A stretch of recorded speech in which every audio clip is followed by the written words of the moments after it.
A body has been discovered!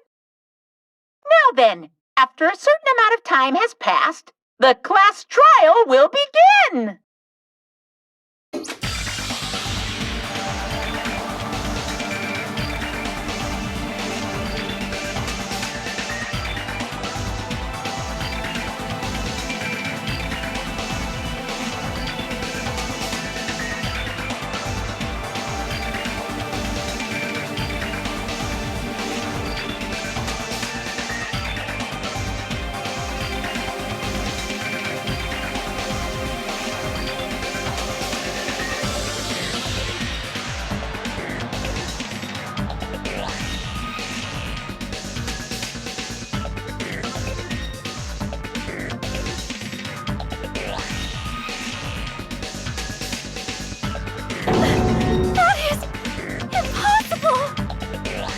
This is just...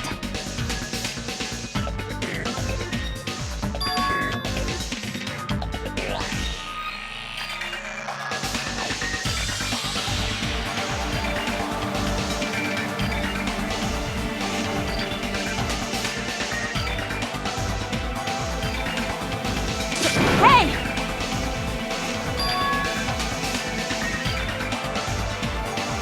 Move!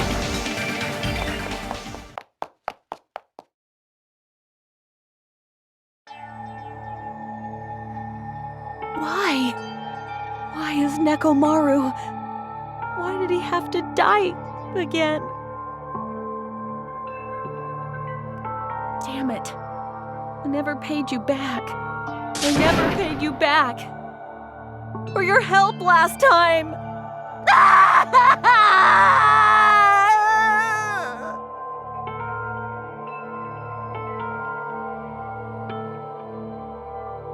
How cruel.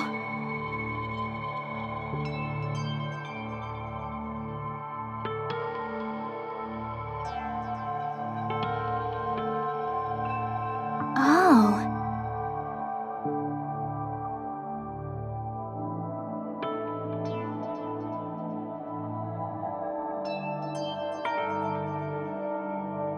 Damn it.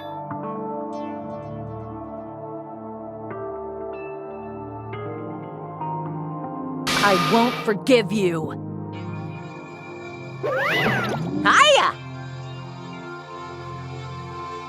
You.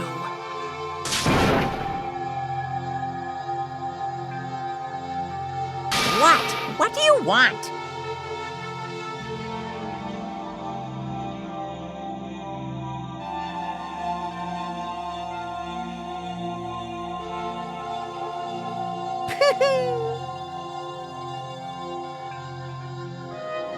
Ooh-hoo! You talking about Nekomaru? Phew!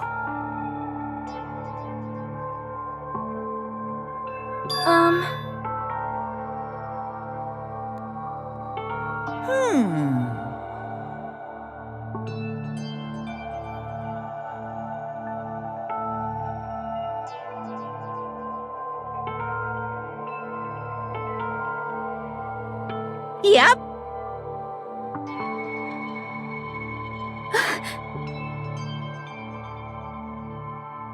In other words, so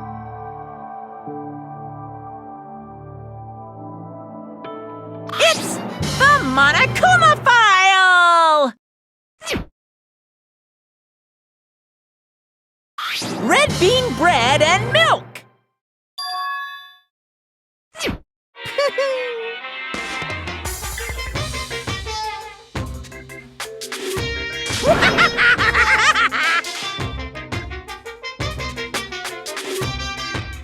Damn it. I won't forgive you.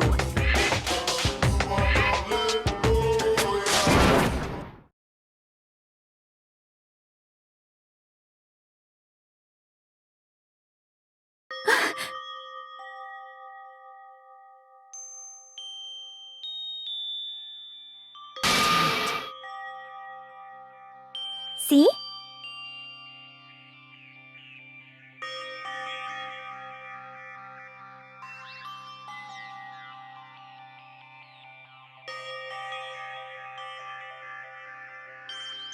Hey! Hey!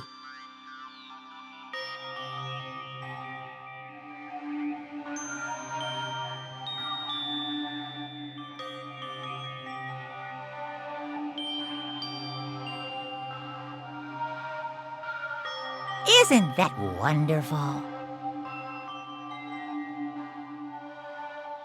I'm gonna do it!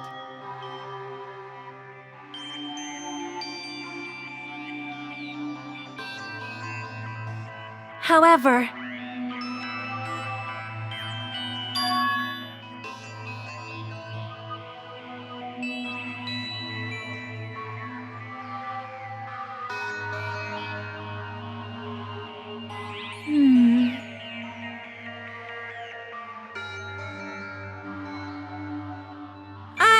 Unbelievable.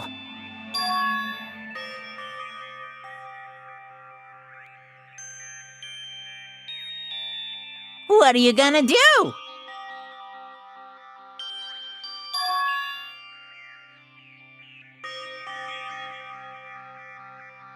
Do your best.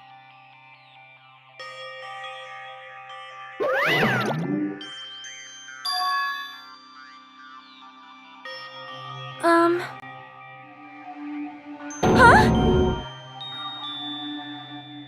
Damn it. Yo!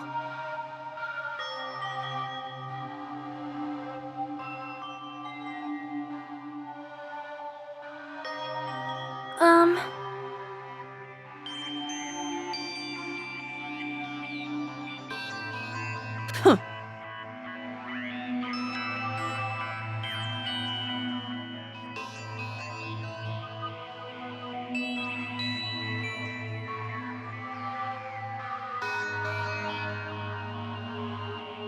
Yep.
Well,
How cool!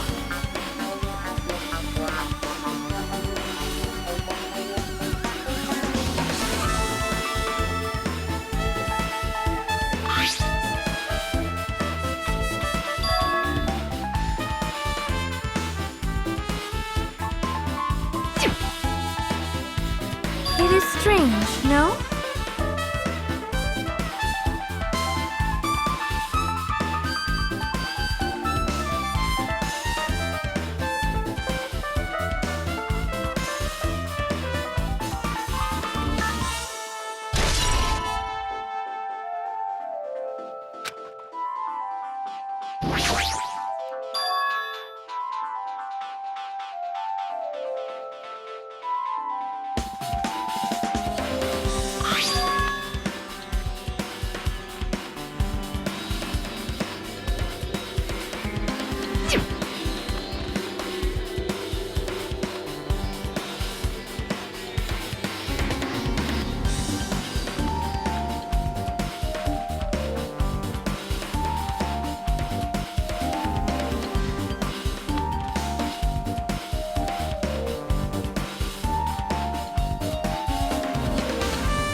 Leave it to me!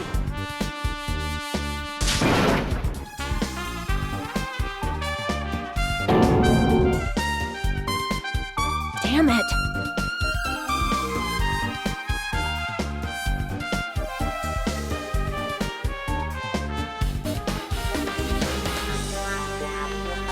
Now then. I'm gonna do it!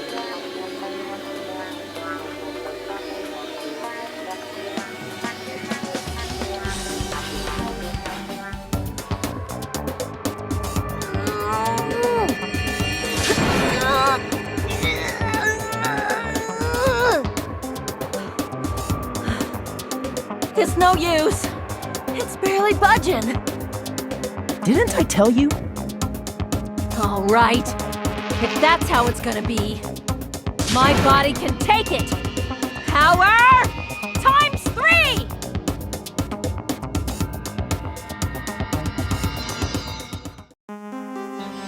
Why?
You are right.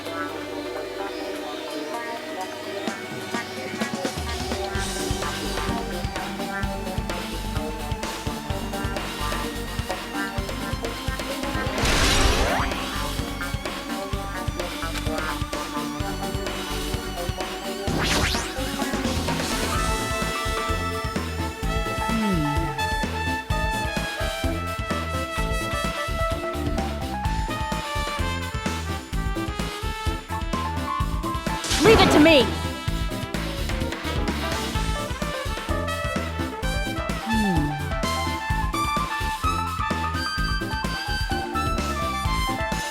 Yeah!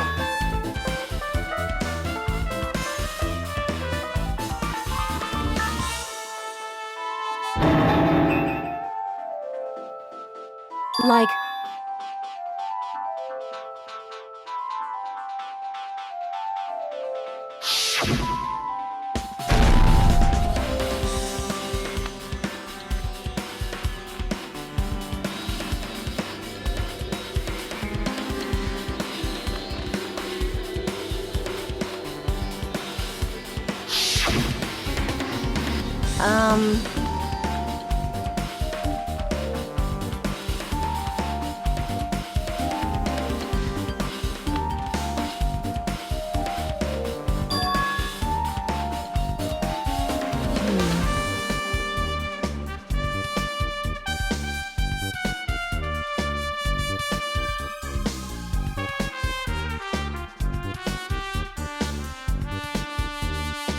What's that mean?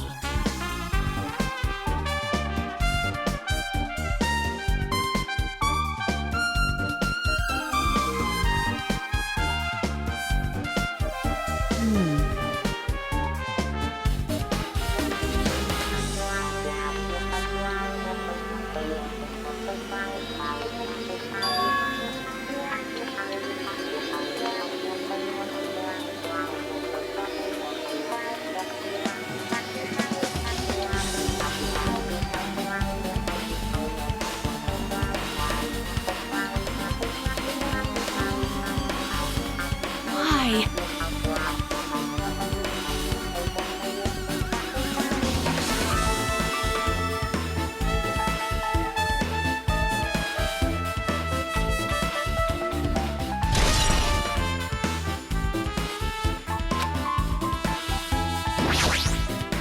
Huh?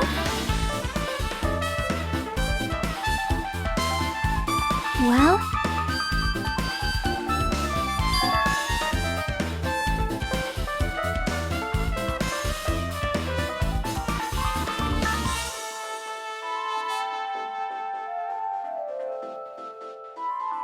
see?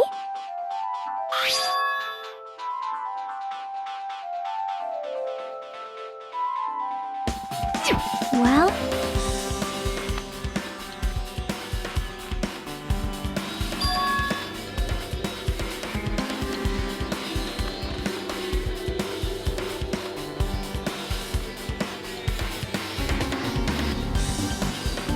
Yep.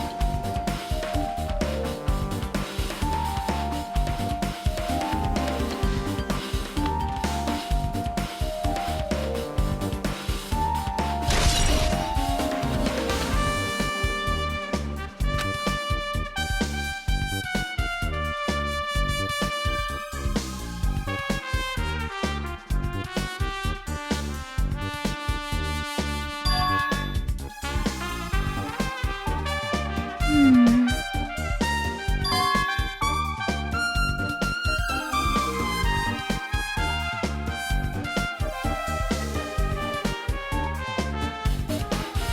So...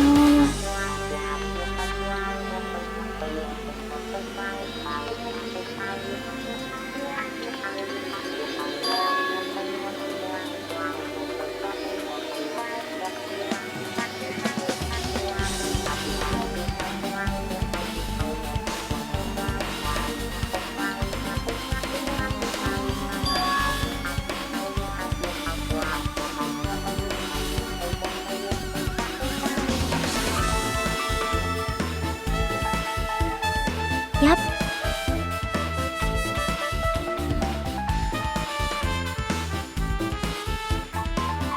Then...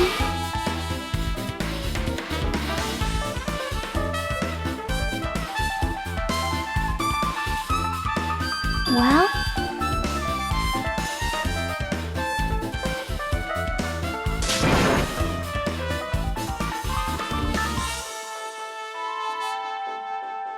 You!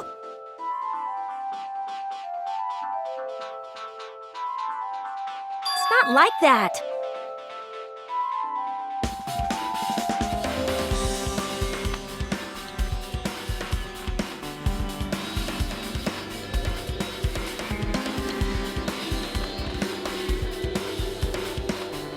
Hey, hey.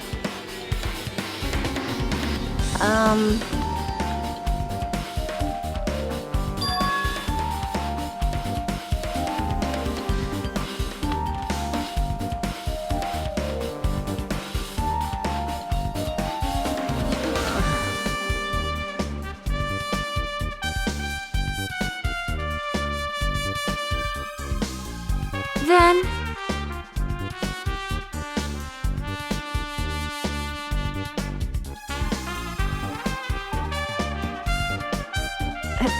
Hey, Hey, hey.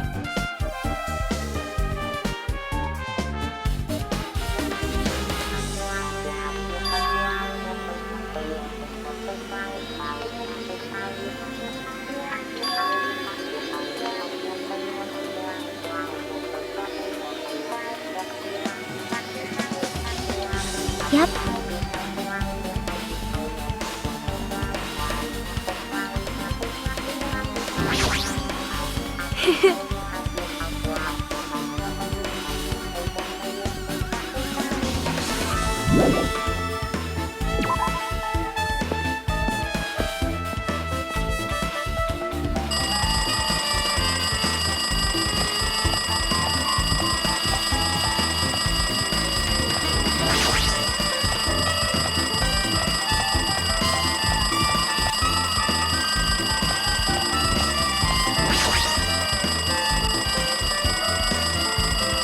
See?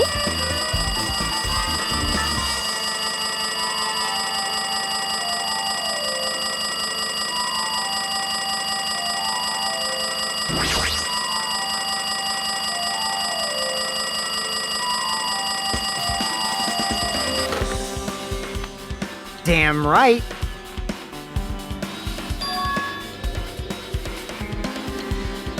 Jeez.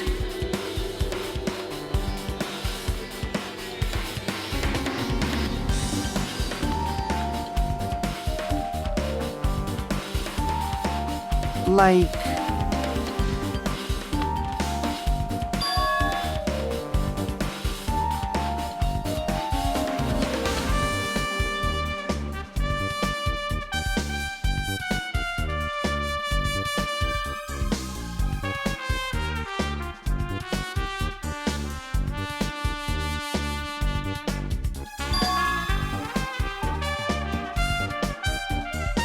Hey, bastard!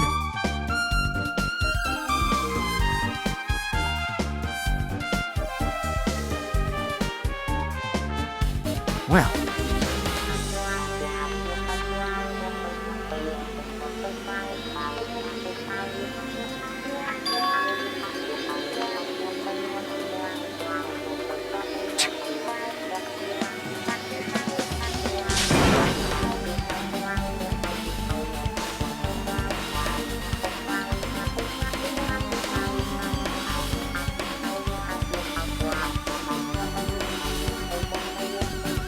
I see.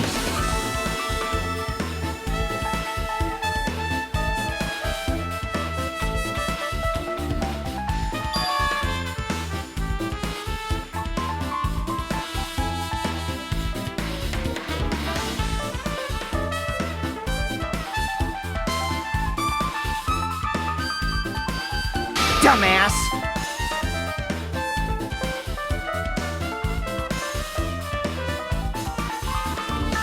Well, yeah.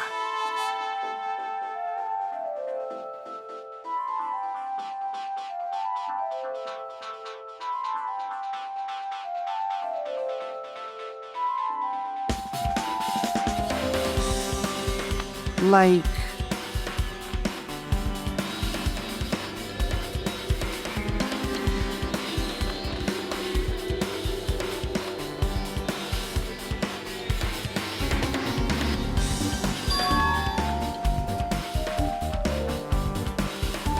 Damn right.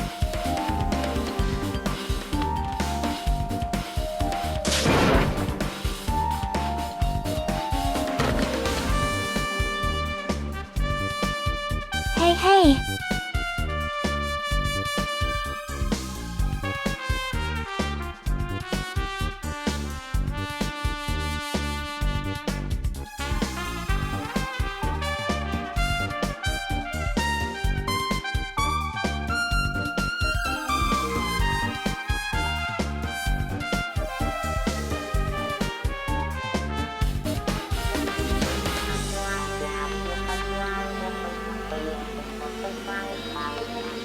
Huh?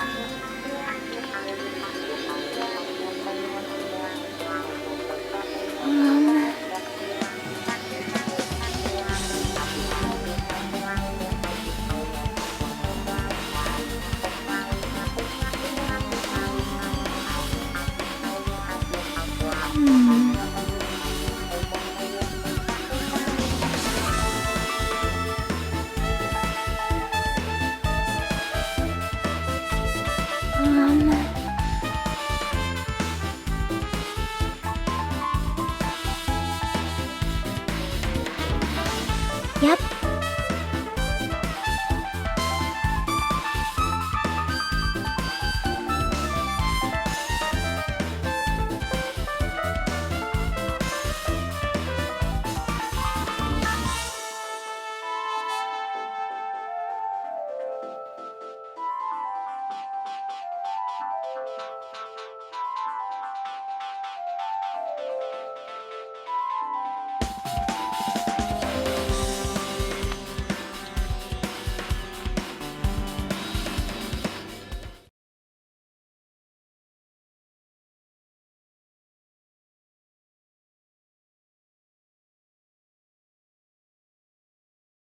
Hey, bastard! Damn right. Jeez.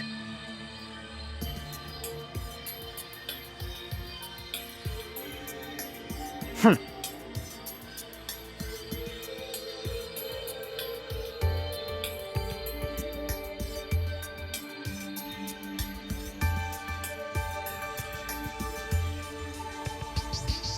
it. Damn it! How pitiful.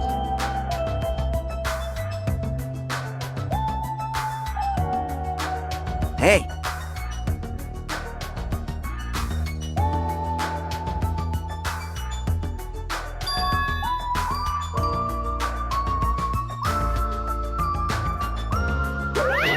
Did you call for me? Ah! Now then.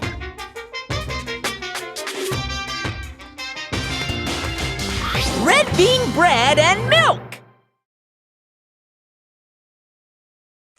It's the Monokuma file. Do your best.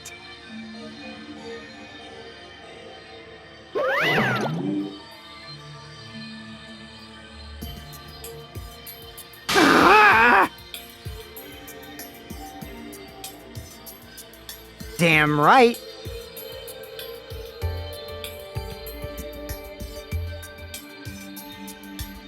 What do you yearn for?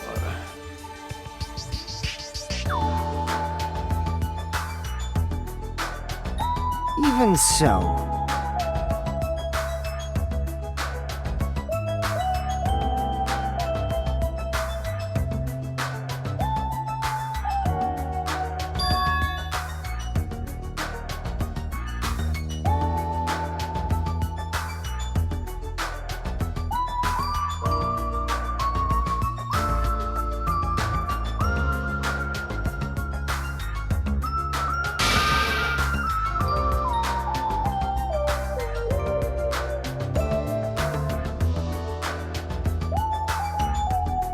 Fine.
Fine.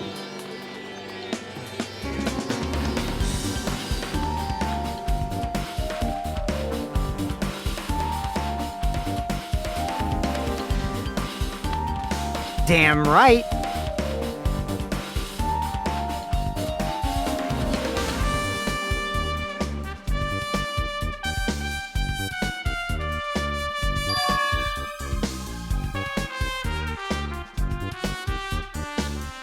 Man.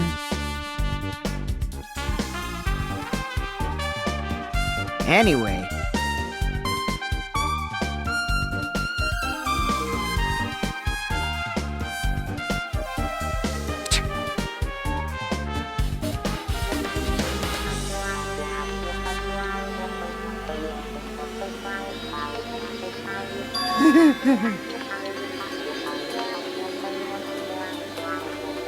This, too, must be the will of causality.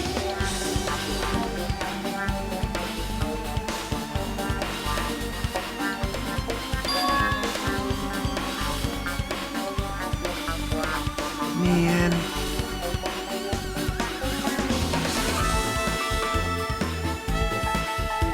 You. Well. You serious?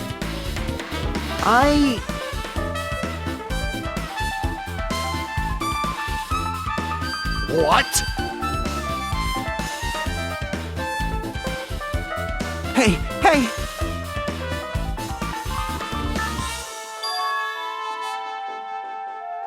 Huh?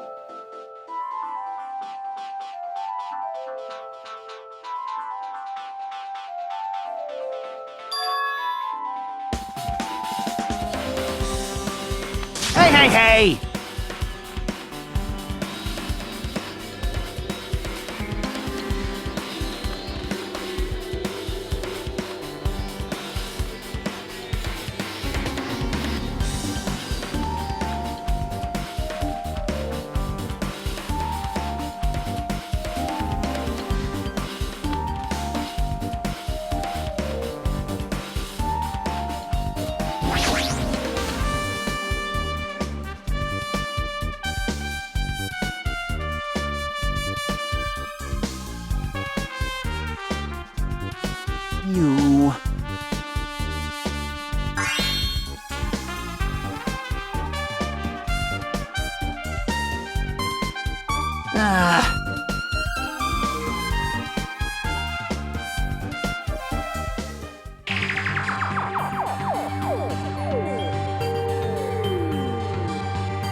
Hey!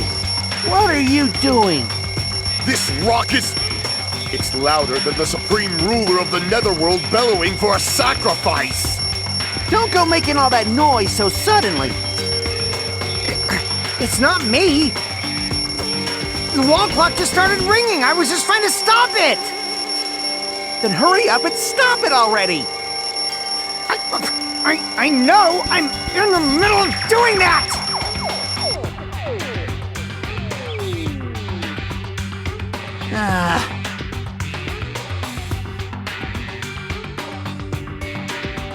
What did you do to me? You! Shut up!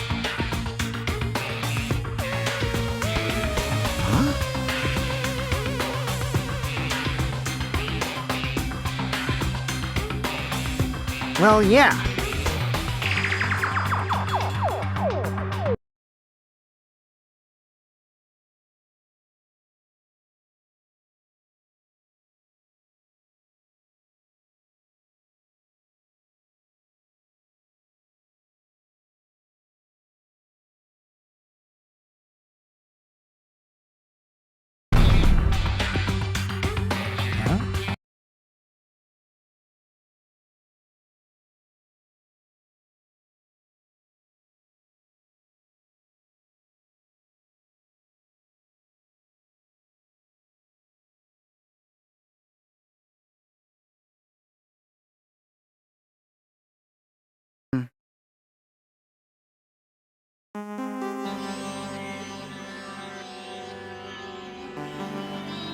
That's obviously wrong.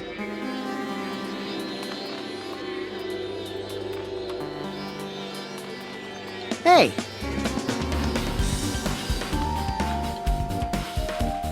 Also,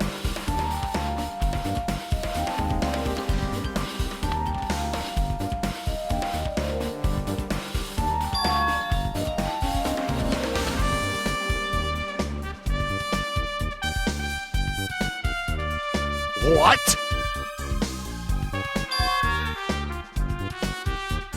huh?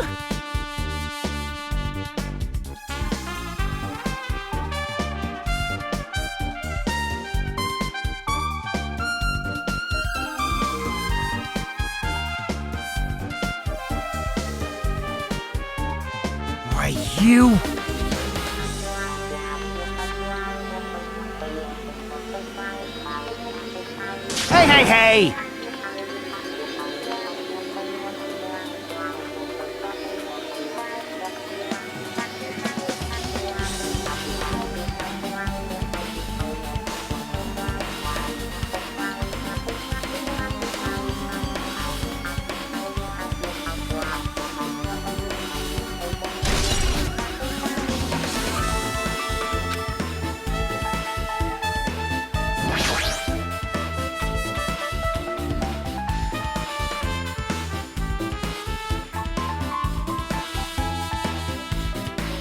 Hey!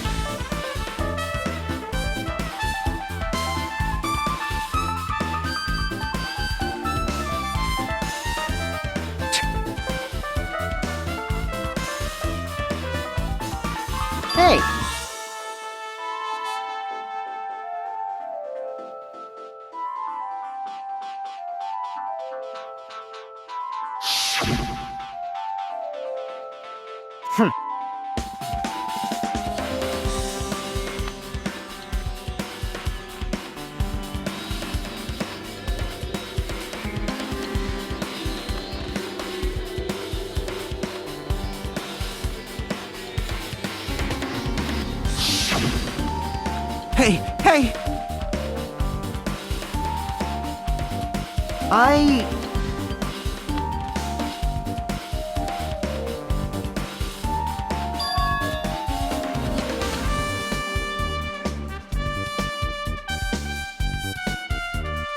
Jeez.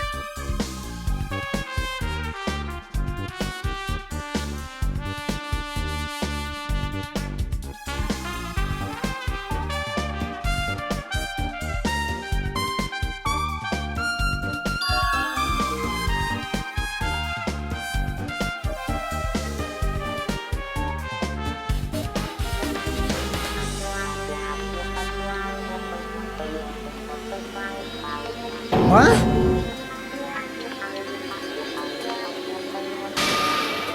You...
Let's make history.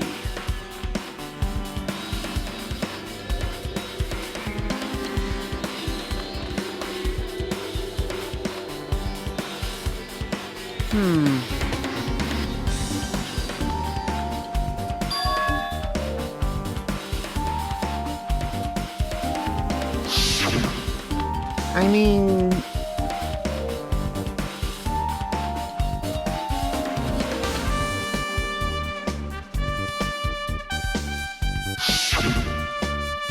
I get it.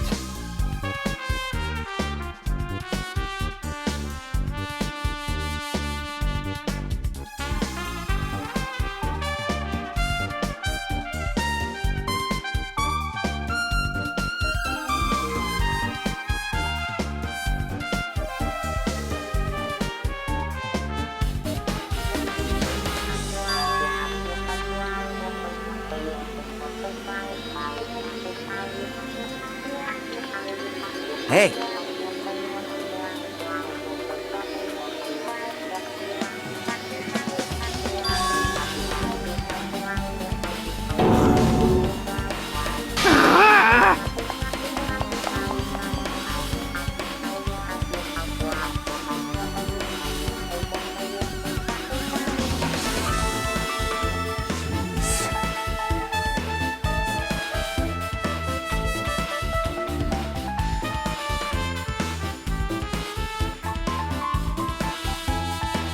Huh?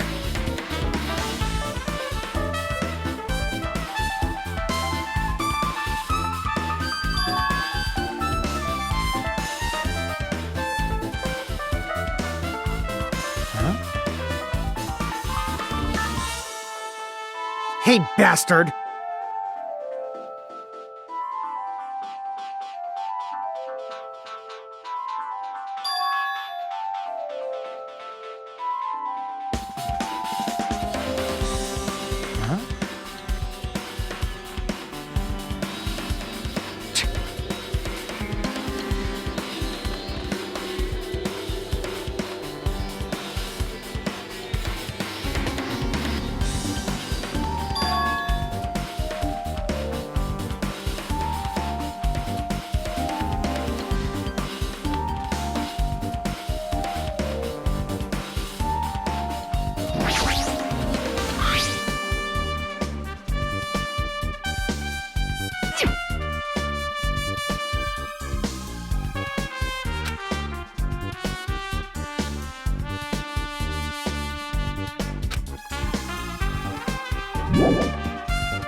You...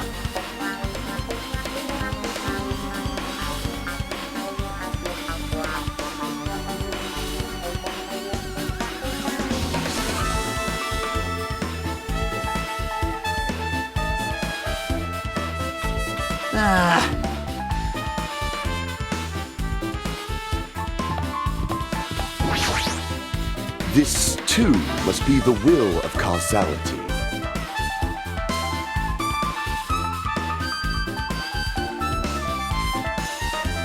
Judgment!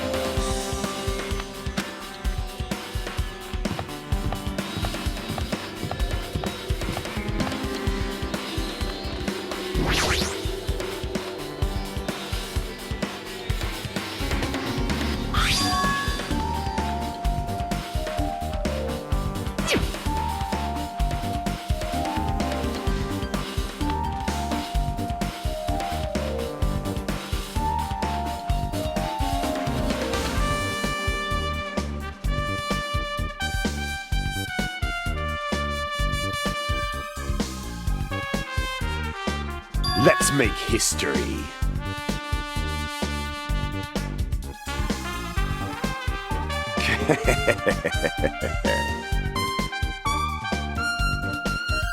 Listen well.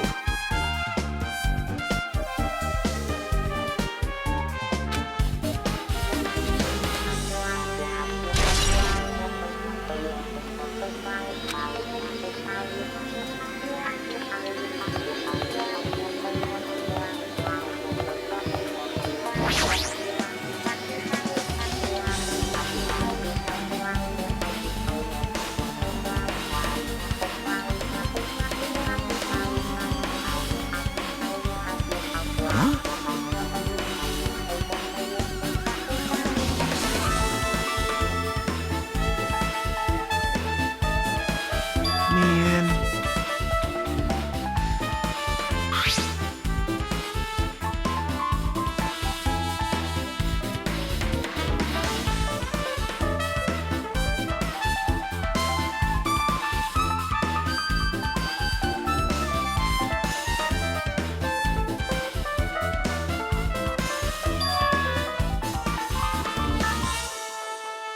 Ah.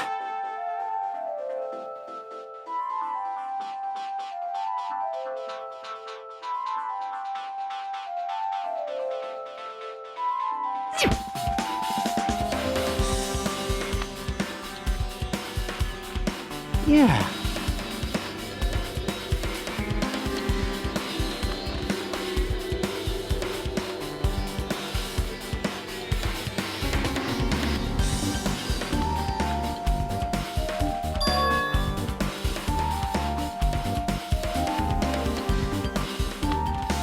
Ah.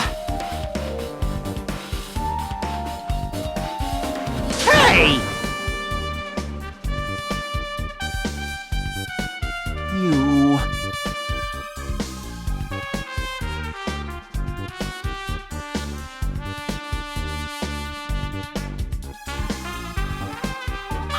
Huh? Whoa!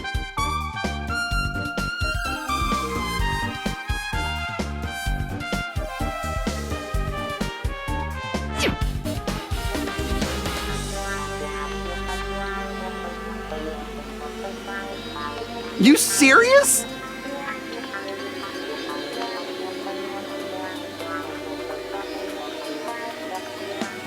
Ah.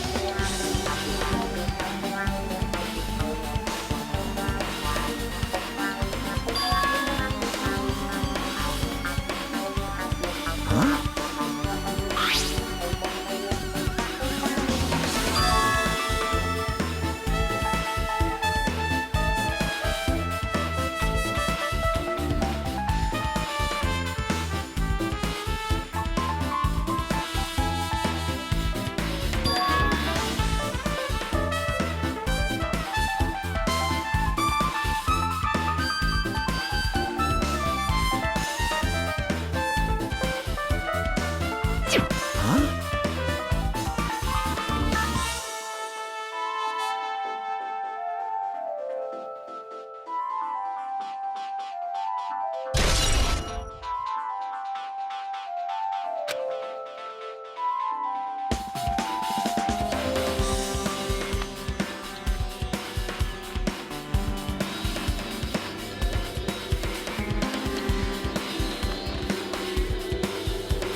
Could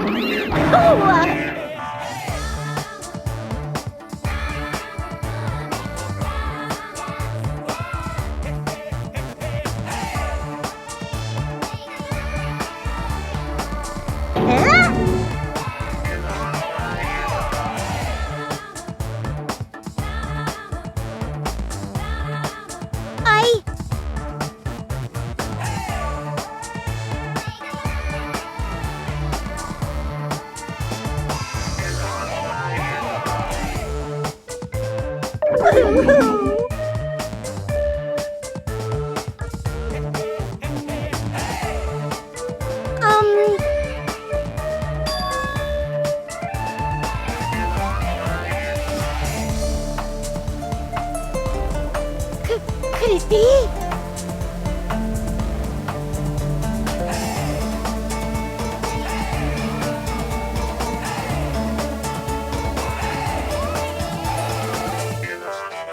That's wrong!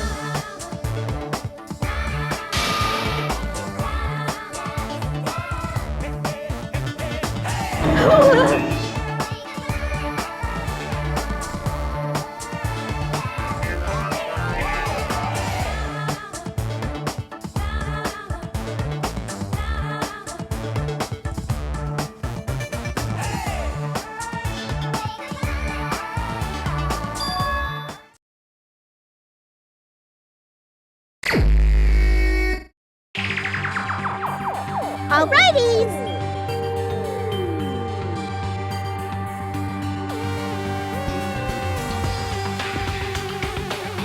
Leave it to me!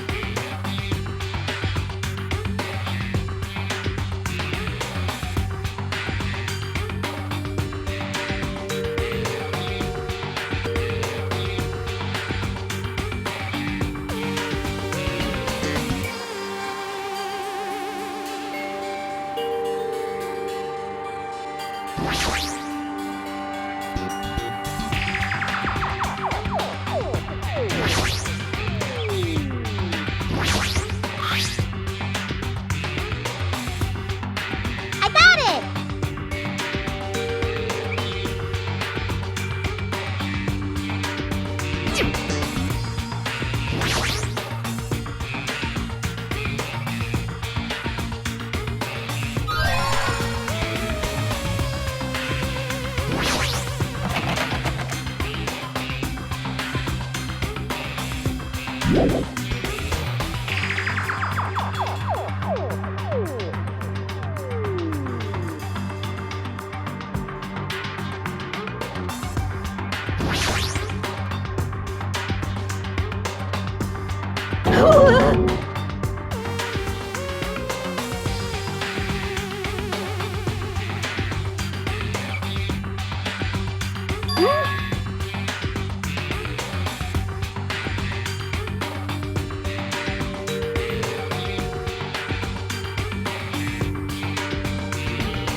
Alrighties!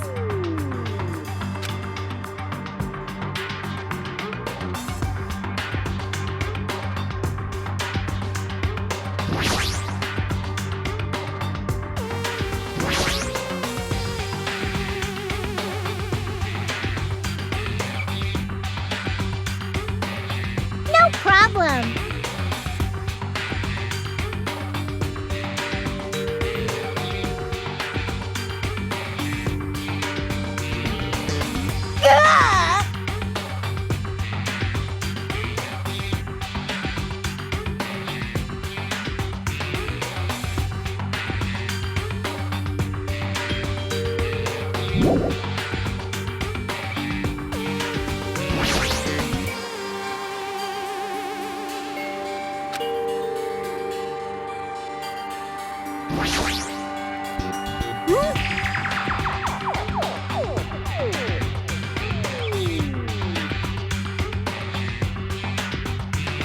I'm sorry.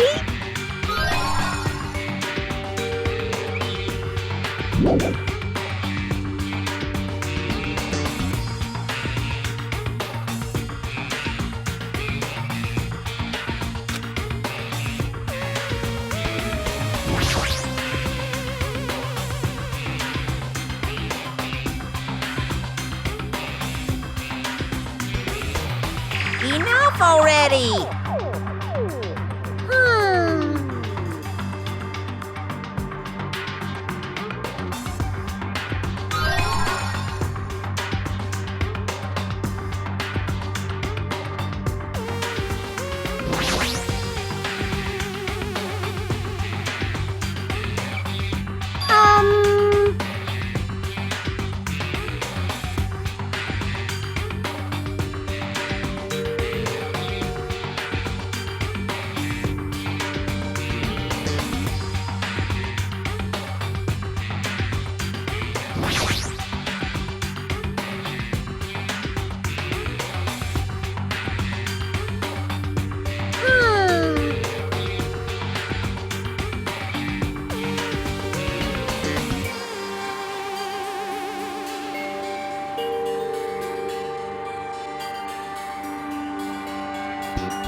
Ding-a-ding-ding!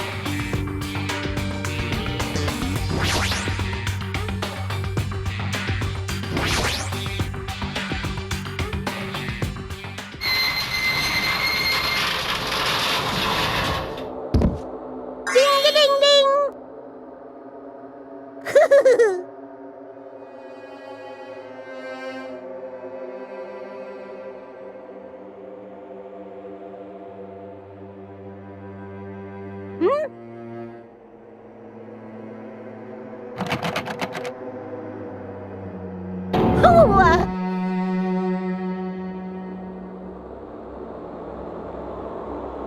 That's...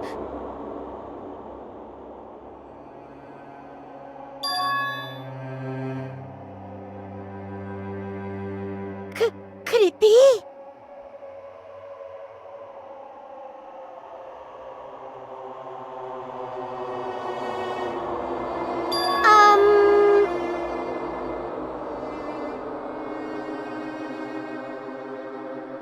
I'm sorry.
Hey! You can't!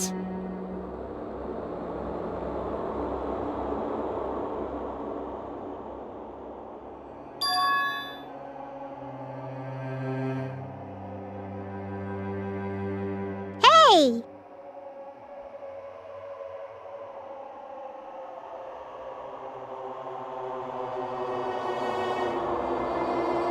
You can't!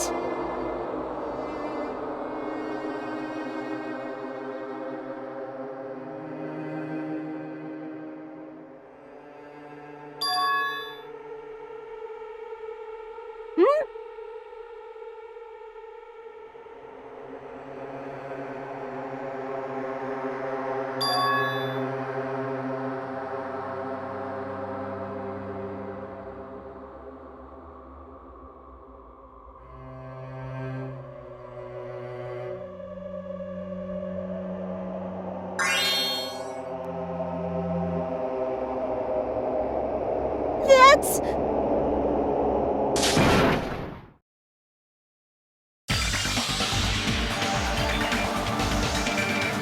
Hold on, Nagito! What are you doing? What am I doing? Playing Russian roulette, obviously. I've only removed one bullet, so there's only a 1 in 6 chance that I'll survive. You can't! Please stop! It's not much of a talent, but even I have an ultimate level talent, you know? I'm the ultimate lucky student. But if I can't win when there's only a 1 in 6 chance of success, then what kind of ultimate talent is that? I mean, if my luck gets me killed like this, there's no way you can really call that talent. If I'm truly the ultimate lucky student, I need to survive here. Isn't that right? Please stop!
Here!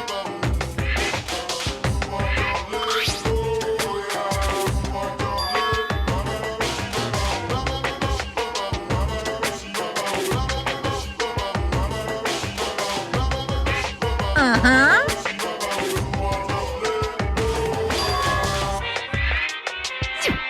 Hey, hey!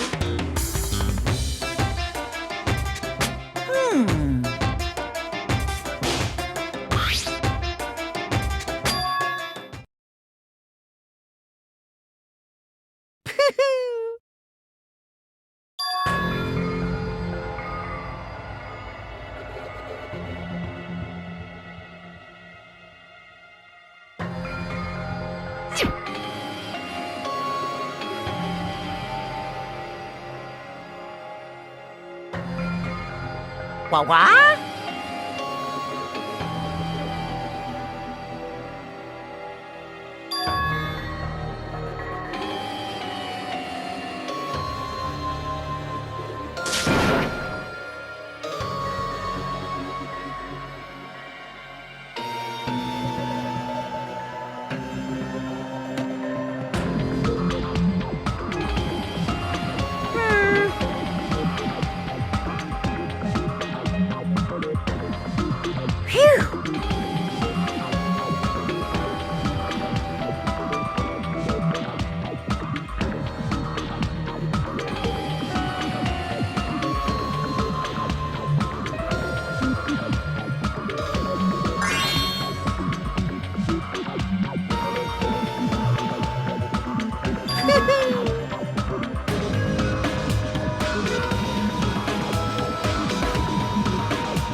Hey, hey! Like... Hey! Hey!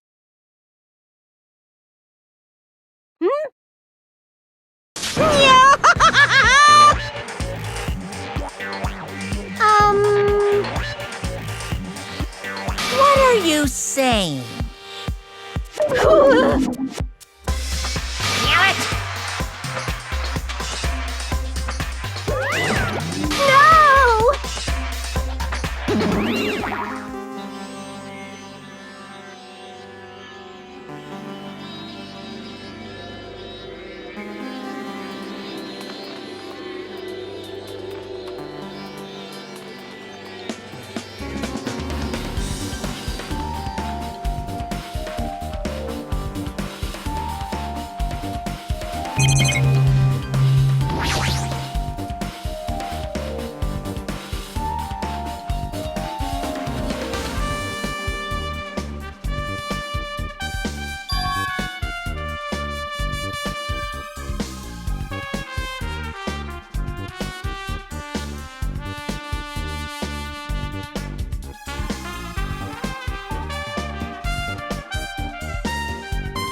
Can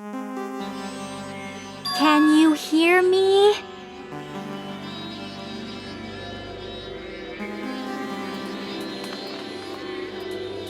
Well?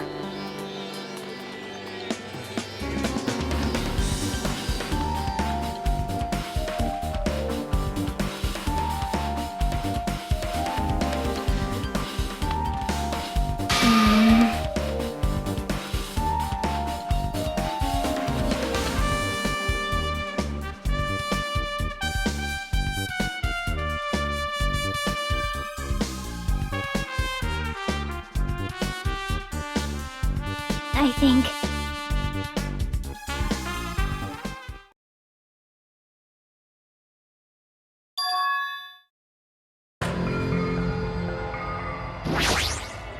Hello there.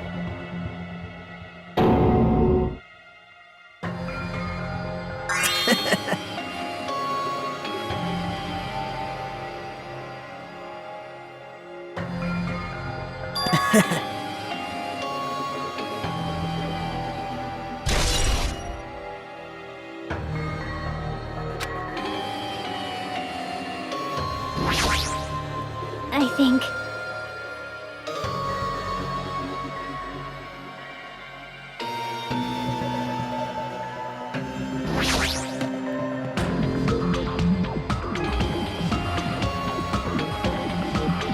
Hey.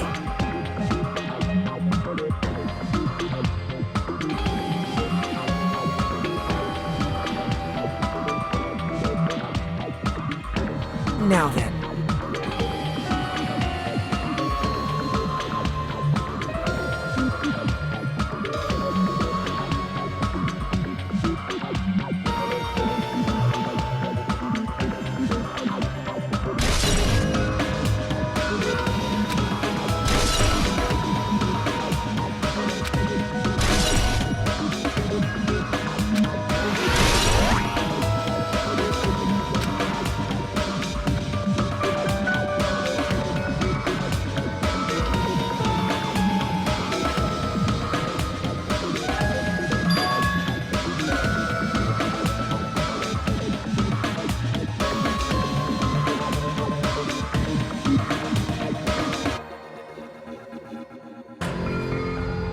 Hey.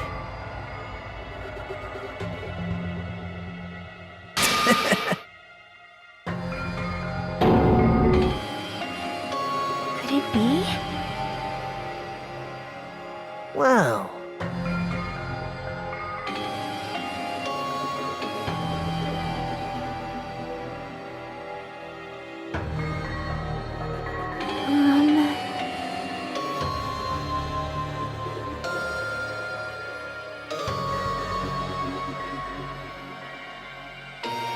Man.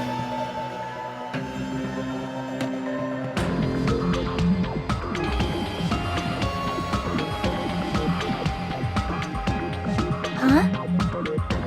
Actually...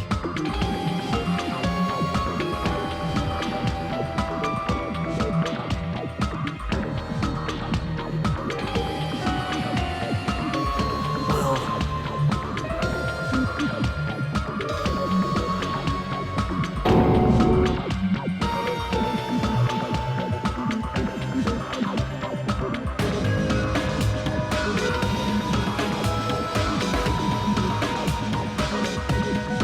I...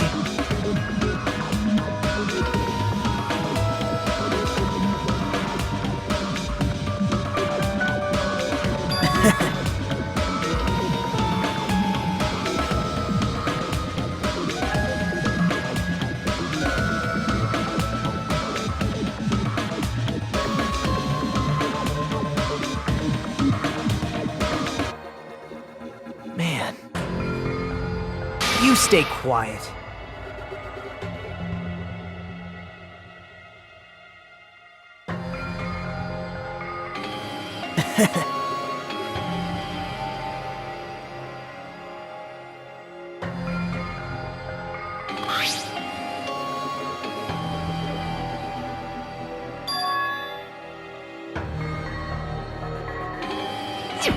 Yep.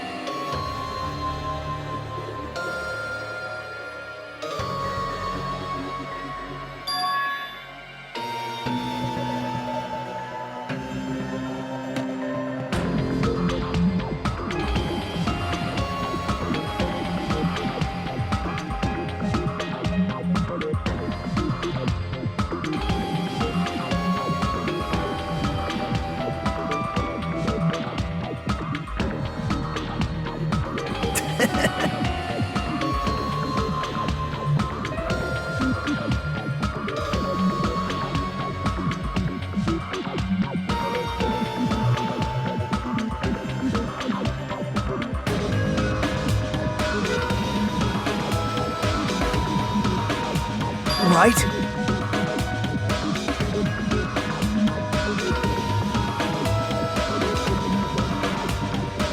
But...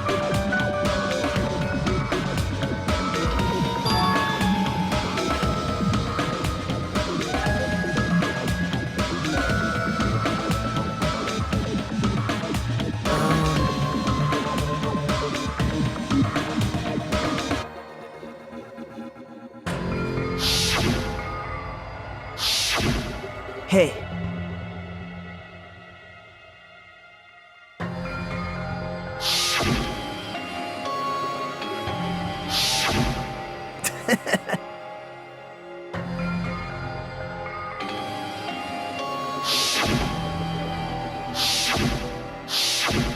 Hey.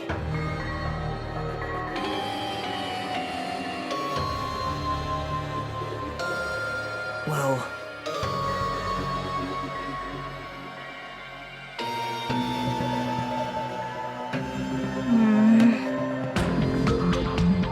Hey.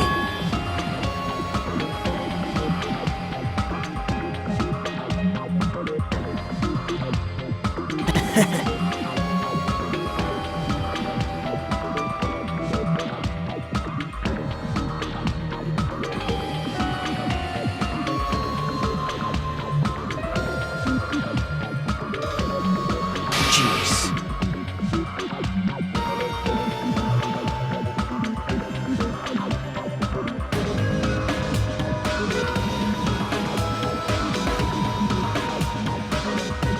Well...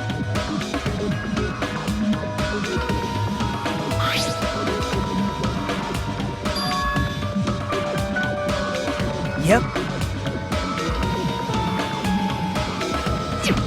Perhaps. How unfortunate.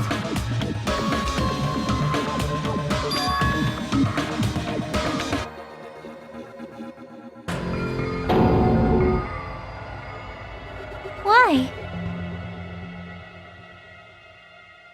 Jeez.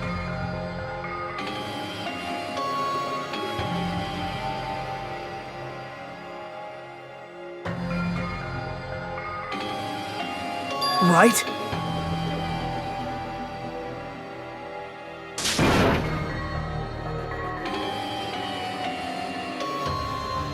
Man.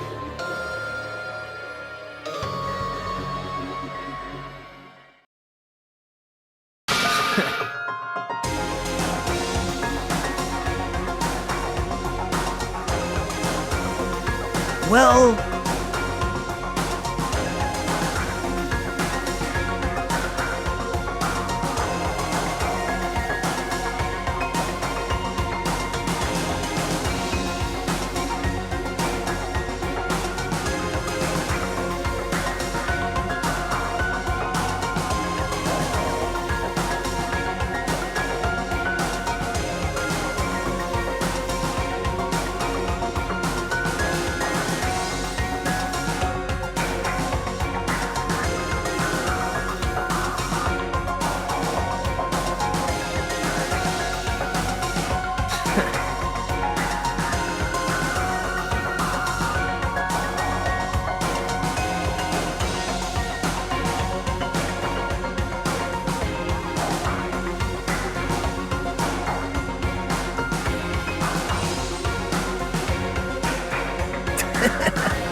Isn't that right?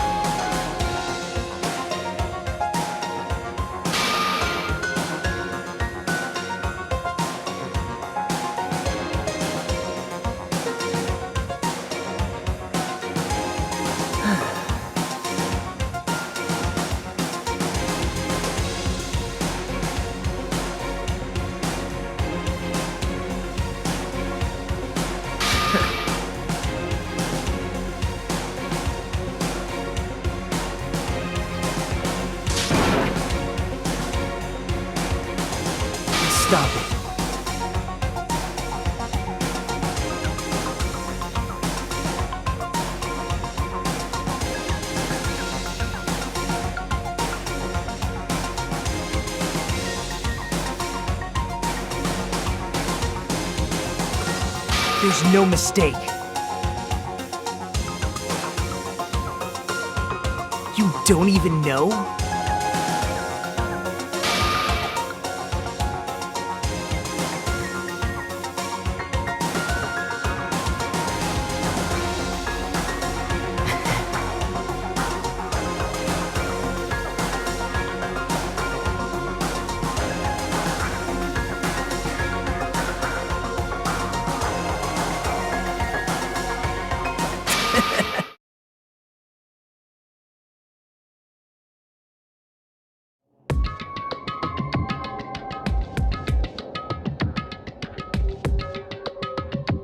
Man.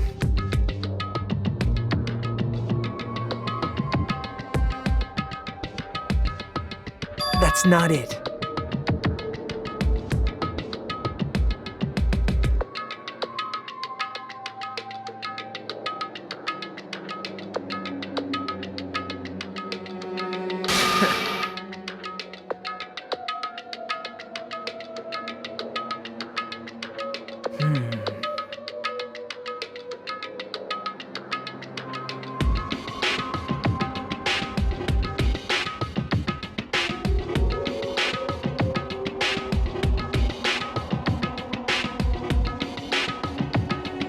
Hey, Hold it. what? Well,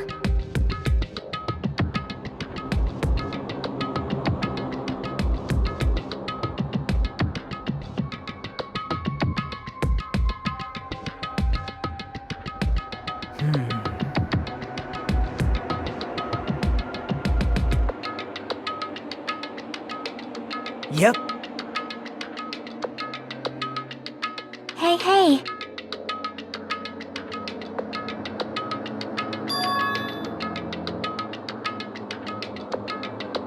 Hey, So,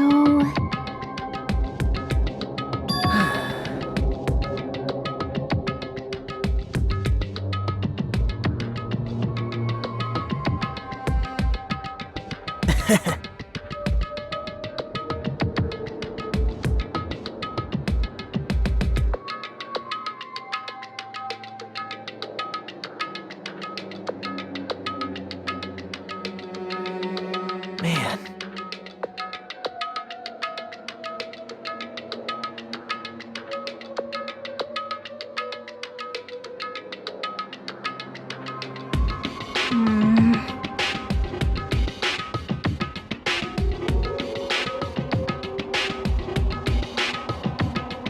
Jeez.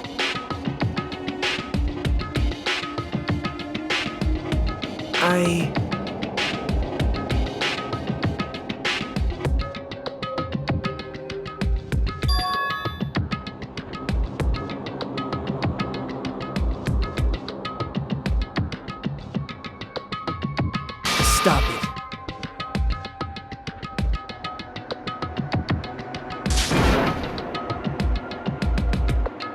oh.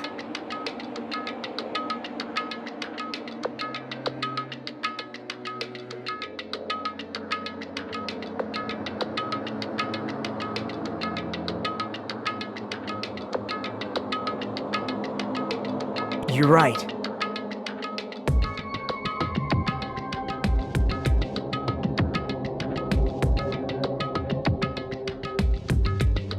Bye now.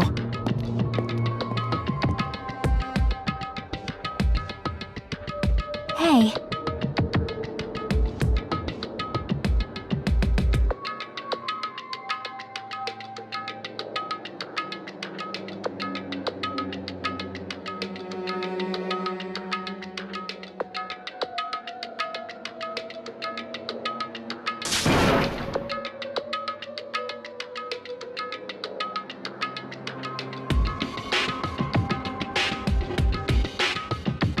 Yep.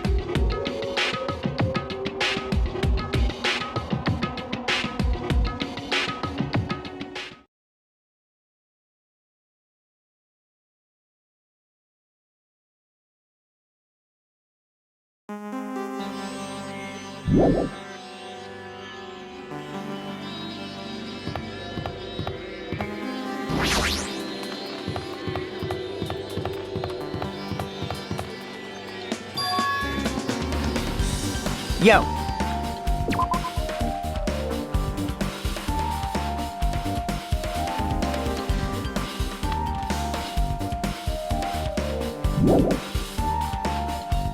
Hey.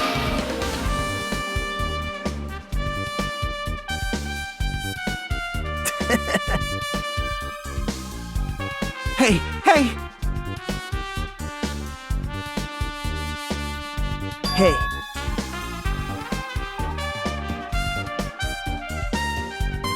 Huh?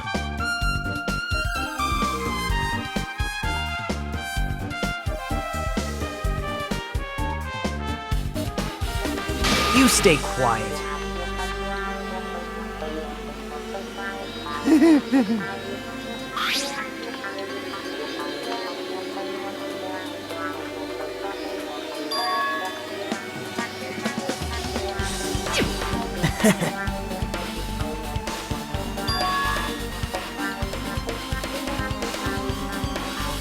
Well, that's obvious.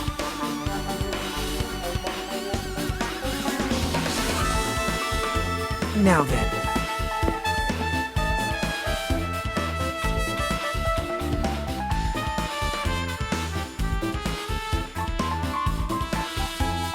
Oh my!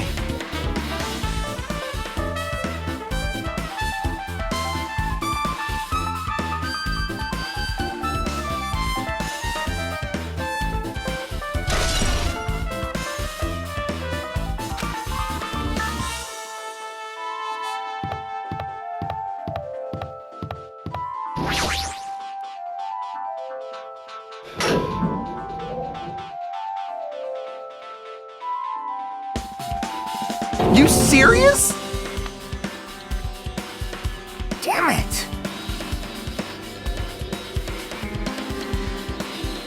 Hey.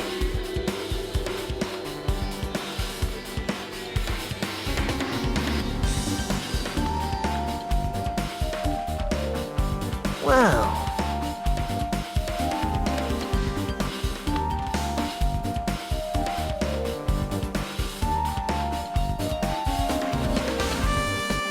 Right?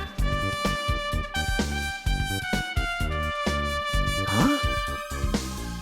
It cannot be! I won't forgive you! You don't know?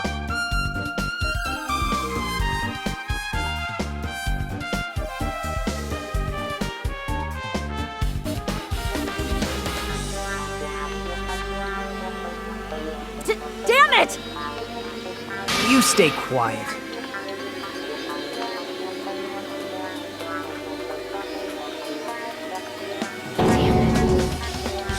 Jeez. Ah.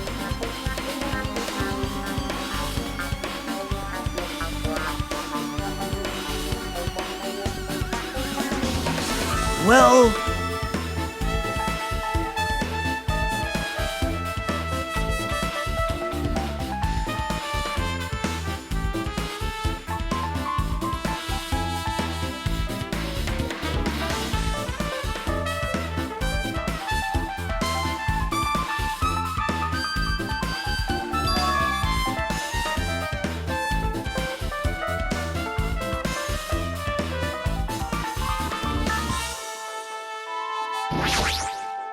Damn it!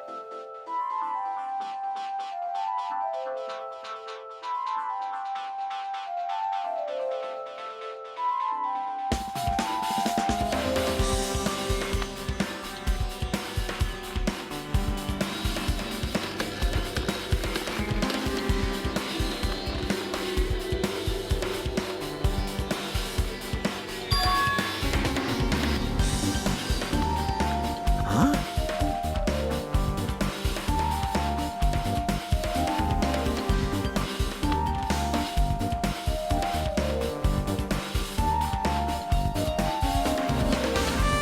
Maybe...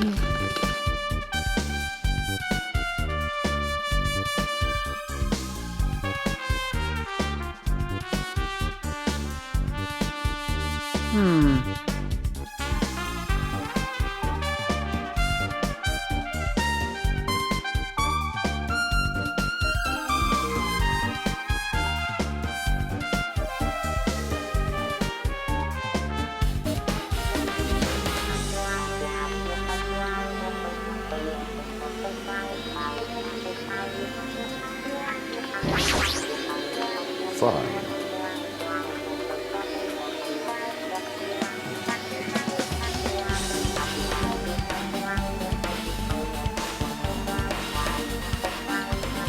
What happened, sinner?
Jeez.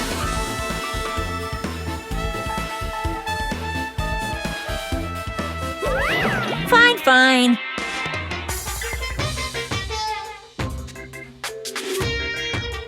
Hey, hey.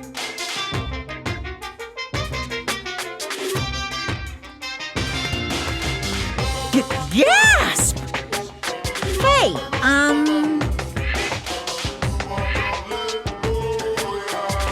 That's right!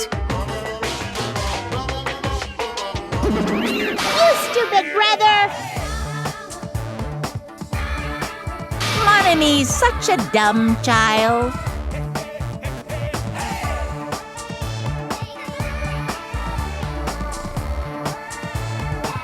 Yoo-hoo! Hey! It's true. Very nice. Hey!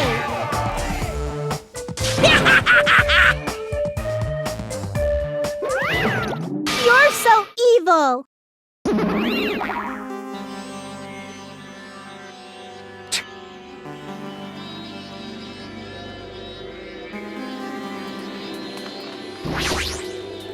You're the worst.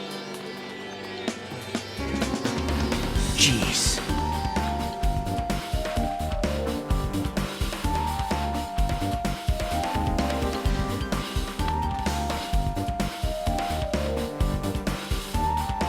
Well...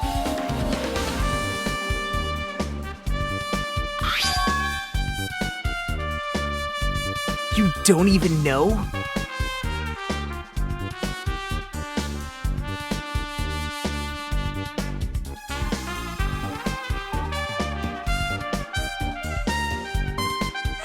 Hey. See?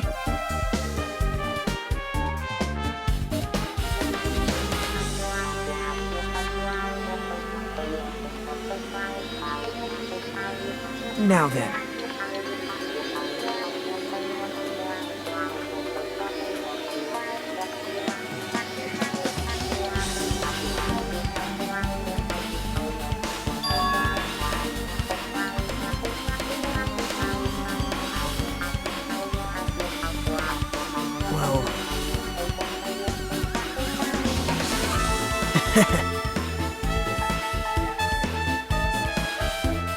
don't know?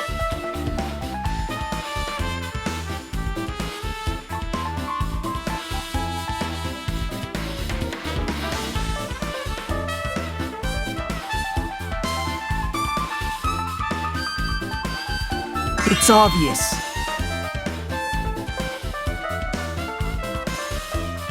Well...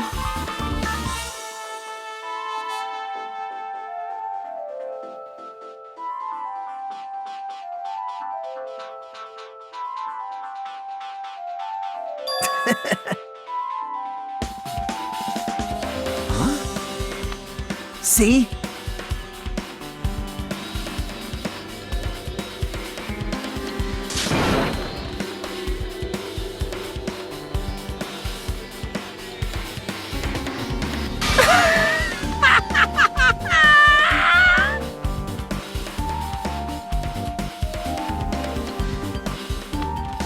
Hey.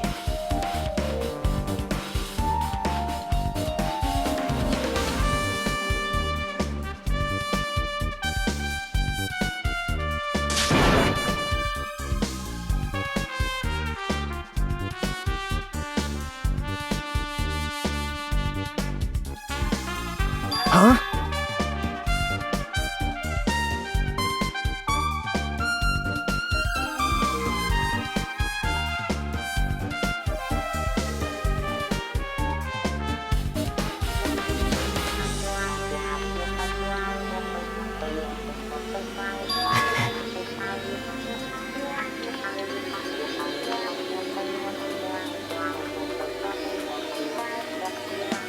Now then.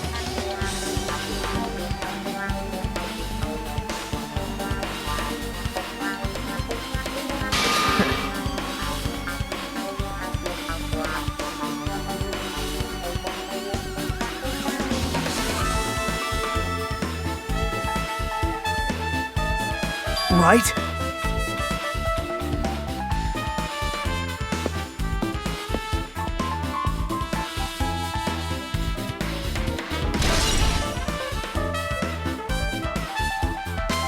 Huh?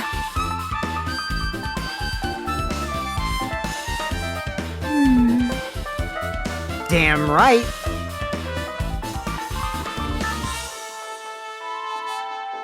Yep.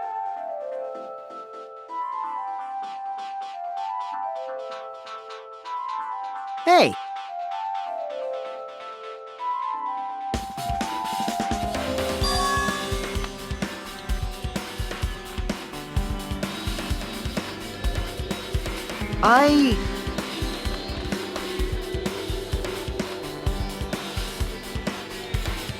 Jeez.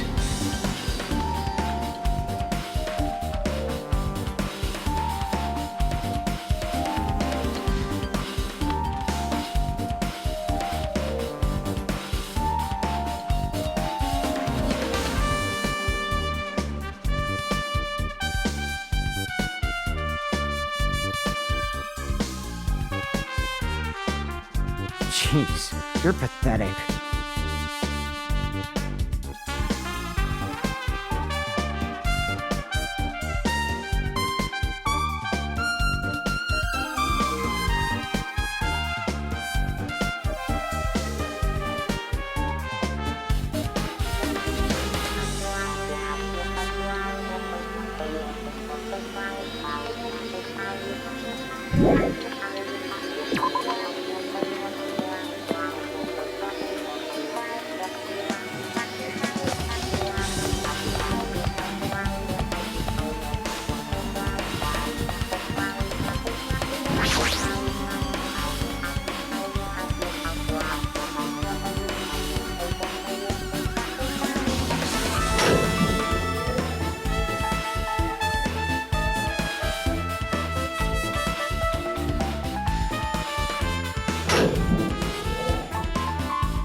What's up?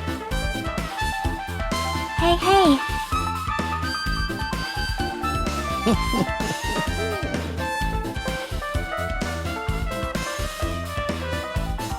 You!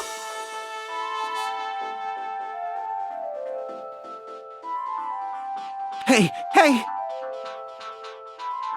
Now then.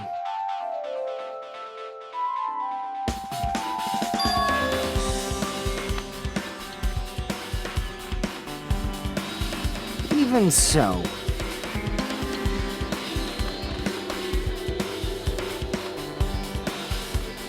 Hey!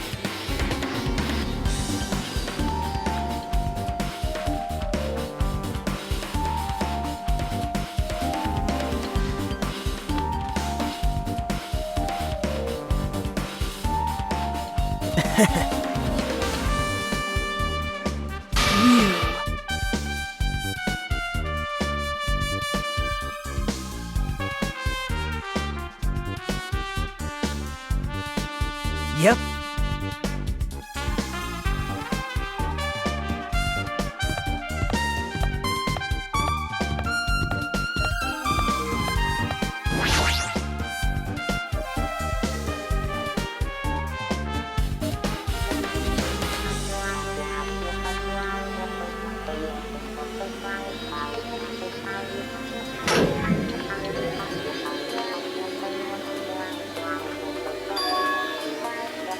Hey, hey! Impossible! Hold it.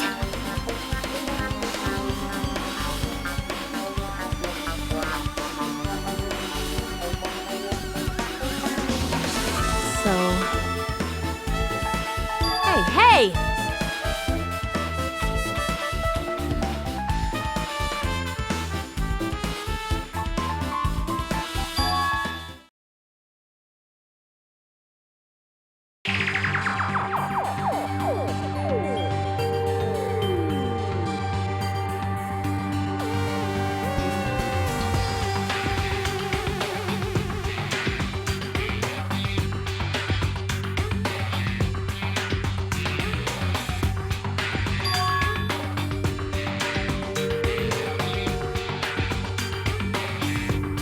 Hey, hey!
I see.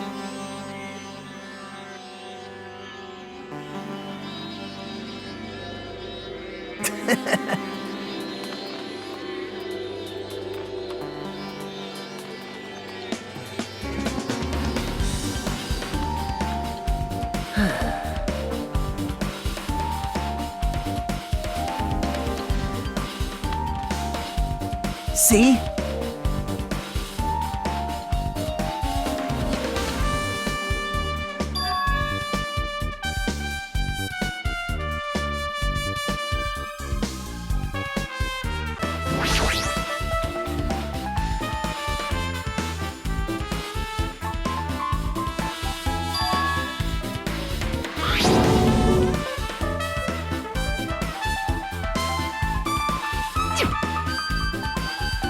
Now then.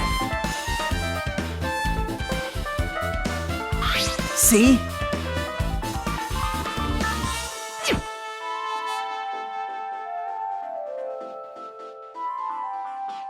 Well...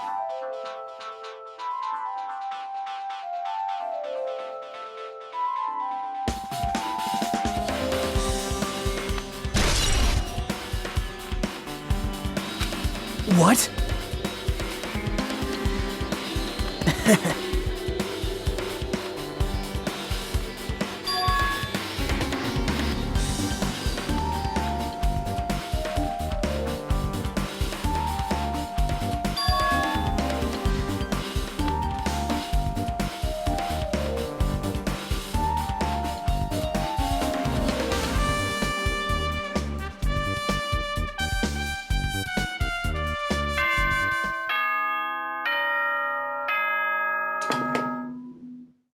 It appears that it's time for the class trial!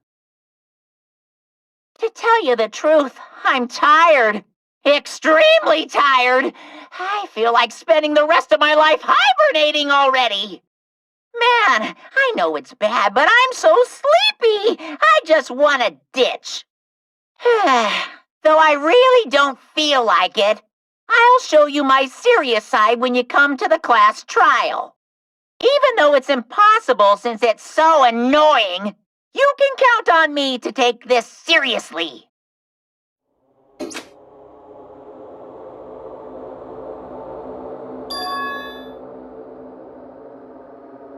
Hey, hey! Damn it!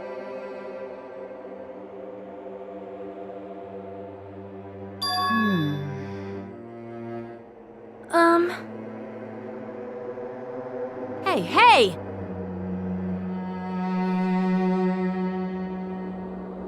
Hey, hey.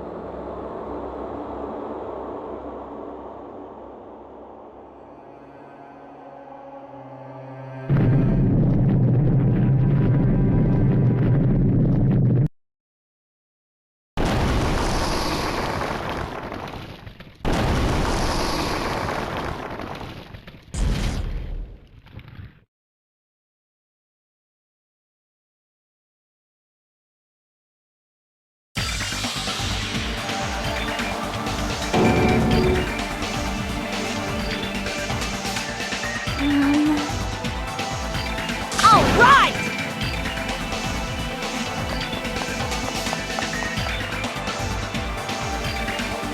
Jeez, you're pathetic. It appears you cannot escape. It's nearly showtime!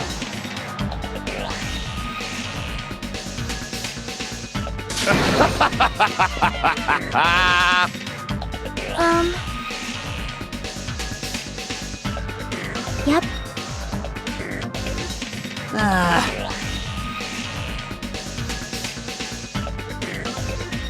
Damn it!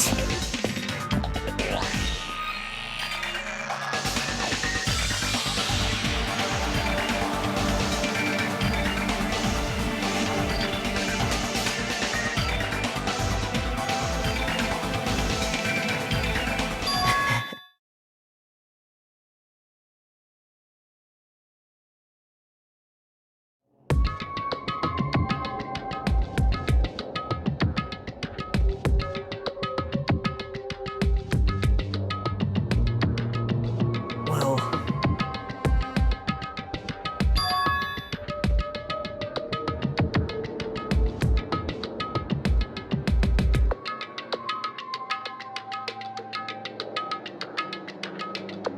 Man...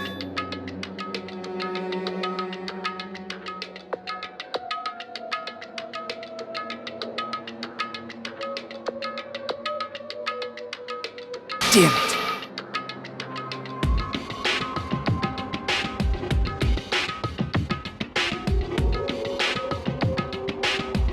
What?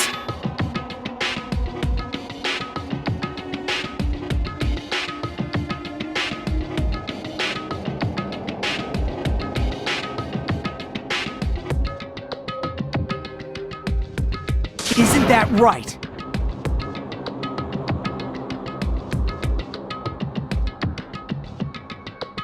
Well...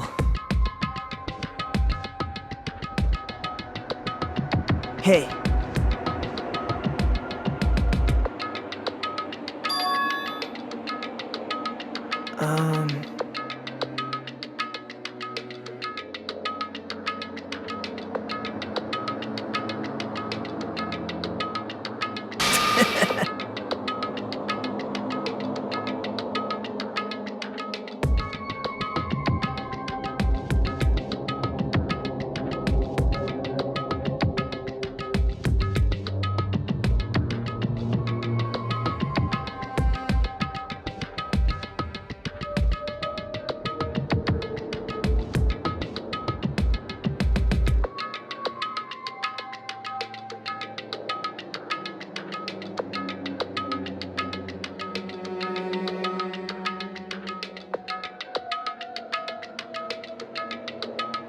No good at all.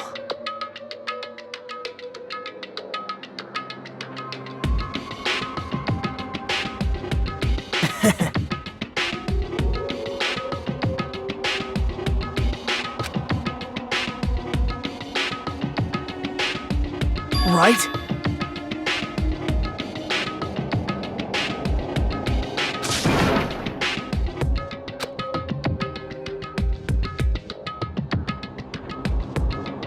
Man.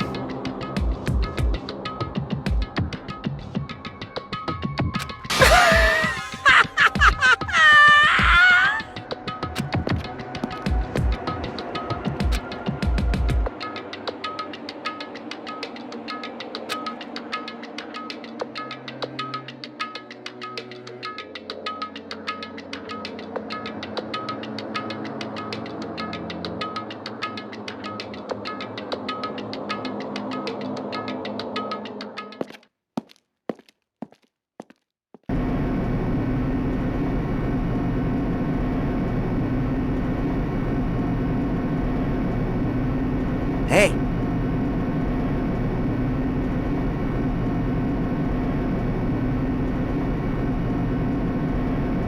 Well, yeah.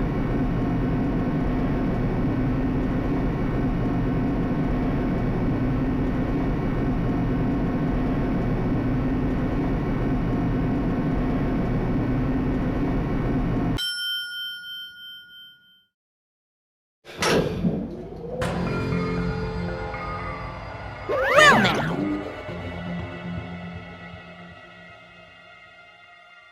Yahoo!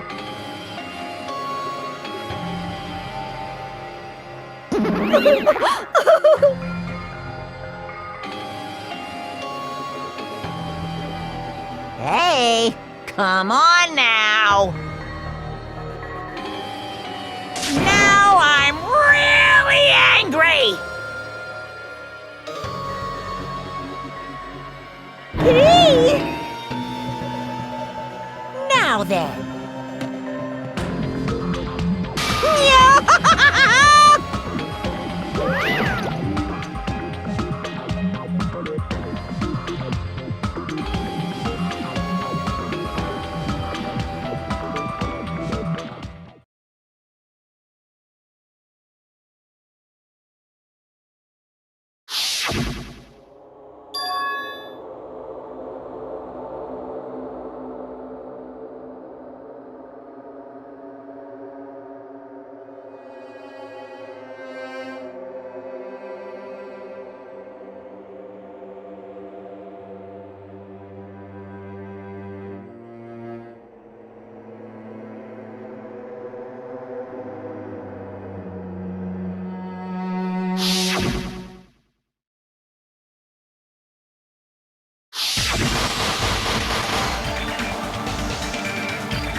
Now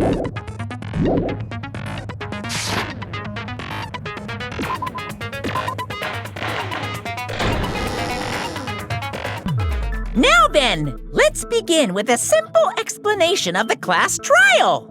During the class trial, you will present your arguments for who the killer is and vote for who done it. If you vote correctly, then only the blackened will receive punishment. But if you pick the wrong person, I'll punish everyone besides the blackened, and that person will earn the right to leave this island. I'm sure you guys are starving by now, but let's get revved up and raring to go! Whoever survives will be treated to a fancy lunch. Guess what? Rabbit curry is on the menu. Huh? I'm not the main ingredient, right? I'm here today because Coach Nekomaru risked his life to protect me. I'm gonna be the one who avenges him. I'll definitely find out who the killer is. I'm definitely not tempted by curry. Got it? Akane! You seem to have an impressive amount of drool flowing from your mouth. Hey, why don't we try going over the incident? We weren't able to leave Strawberry House, so I want to make sure we get a detailed understanding. I discovered Nekomaru's body a little before 7 a.m. I headed over to Grape Tower from Monokuma Taichi and found the body there. Hajime and Chiaki were also with me. Hajime was with Miss Sonia and Chiaki that early in the morning? Don't tell me you three were together since last night! Imbecile! I am not some woman with flexible legs. Of course you're not. You're much classier than that. With legs like those, I could probably do the splits real easy. We just happened to run into each other on the first floor of Grape House and went to the tower together. And then, the three of us discovered Nekomaru's body.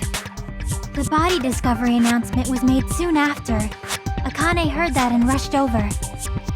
We heard the body discovery announcement too, from Strawberry House, obviously. As I recall, we found out the elevator was out of order, which left us stuck. So we decided to go to the tower for the time being and headed for Strawberry Hall. But someone even broke Strawberry Hall's door button. We couldn't go anywhere because of that. Thinking we should at least find some method to communicate, we set our sights on the lounge telephone. Forget these boring intros. Let's talk about the killer. Anyway, it's definitely someone from Strawberry House. What do you mean, definitely? There's no way a chick would kill someone so cruelly. So it must be one of you Strawberry House dudes. One of you better hurry up and confess, or I'll break all of you in half! You're the cruelest one here! Now, enough with the lovers' quarrel. We need to think about this seriously. We don't have the luxury of discussing irrelevant things. The incident this time has many questions. The incident notwithstanding, I also have many questions. Then let's start with something even Miss Sonia can understand. The weapon. Well, the weapon is obvious, right? What the heck, you guys? The weapon! You can totally tell just by looking.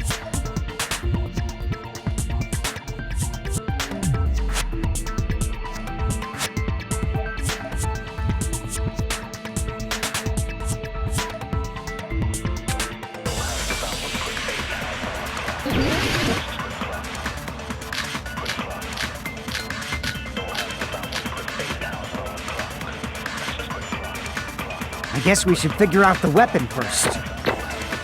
The weapon was right there at the scene of the crime! That pillar, huh? No, the hammer! The killer used that hammer and beat the crap out of him! If it was unexpected, I suppose that is possible. That's right! It was a surprise beating! The weapon is decided!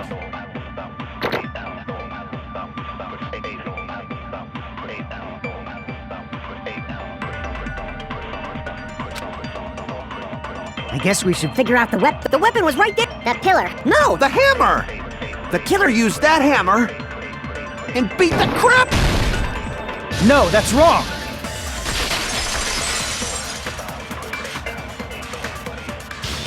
No, I can't accept that that hammer was the murder weapon.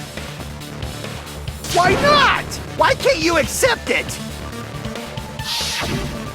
A lot of oil was flowing from Nekomaru's body, just like human blood, right? If the hammer was used to beat Nekomaru, you'd expect some oil to be on it at least. But that hammer was clean. So that's why you can't accept that it's the murder weapon. Well, yeah, but the killer might have wiped off the oil later. Why? Well, obviously, to make the hammer look like it's not the murder weapon. Then why bother cleaning the oil? If they didn't want it to look suspicious, they would have discarded the hammer. You're pretty insightful, baby gangsta. Baby gangsta? Me? Just so y'all know, I was trying to test you guys. I thought, maybe you guys mistook the hammer for the weapon or something. It seems that was a waste of time. Then what was the real weapon used to murder Nekomaru? That's the problem. There wasn't anything else at the crime scene that looked like a potential weapon. Then, how about we look at it from a different angle? If it doesn't have oil on it, it's not the weapon. So whatever has oil on it must be the weapon, right?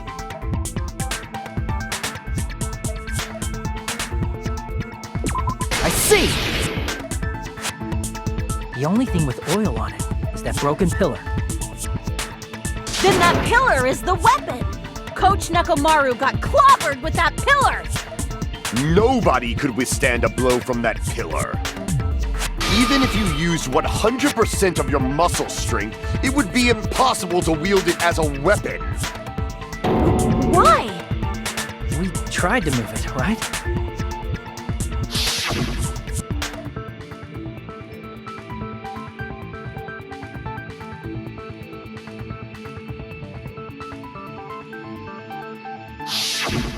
Yeah, that pillar was pretty freaking heavy. But there's one dude who could have lifted that pillar. Huh? Who are you talking about? Coach Nekomaru's robot body! With that dude's super strength, lifting a pillar would be real easy. So, he lifted the pillar, and then what? Did he use it to beat himself? You mean Nekomaru killed himself? Don't be stupid! He ain't the type to commit suicide! Then even if Nekomaru could have lifted that pillar, it has nothing to do with the case at all. Well, I guess you're right. What the heck?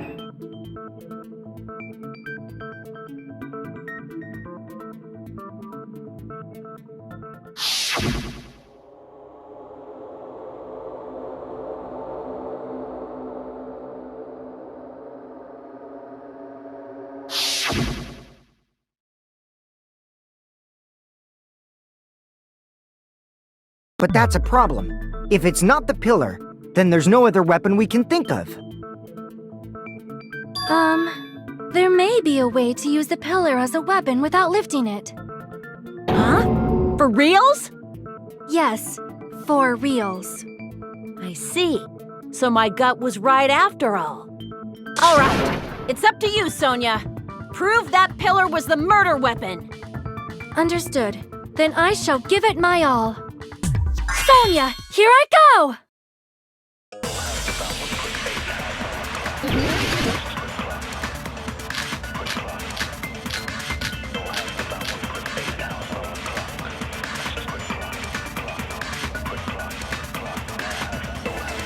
There's no need to lift that pillar. If the pillar was not lifted, beating him with it is beyond a dream. What about tipping the pillar over? They aimed right for his head and bullseye. Even I could probably tip it over. Considering the pillar's weight, it probably exerted a ton of force.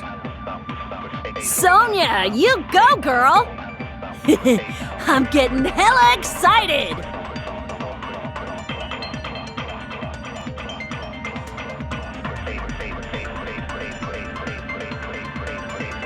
There's no need to lift that pillar. If the pillar was beating him with it is beyond a dream.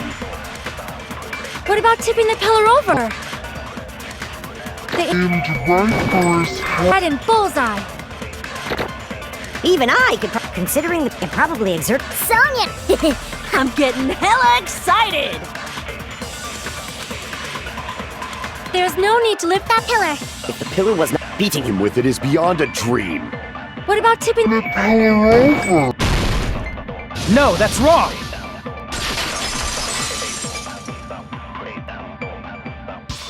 If Nekomaru was crushed by the pillar, then there should have been fragments on top of his body.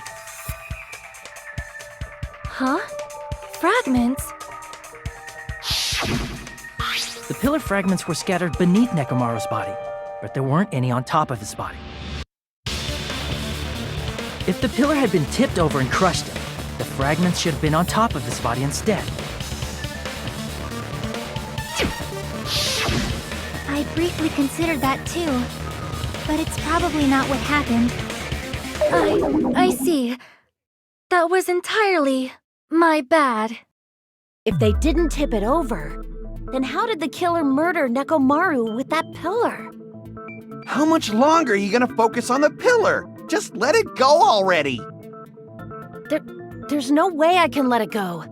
I'm positive that Nekomaru was killed by that pillar. Why are you so certain about that?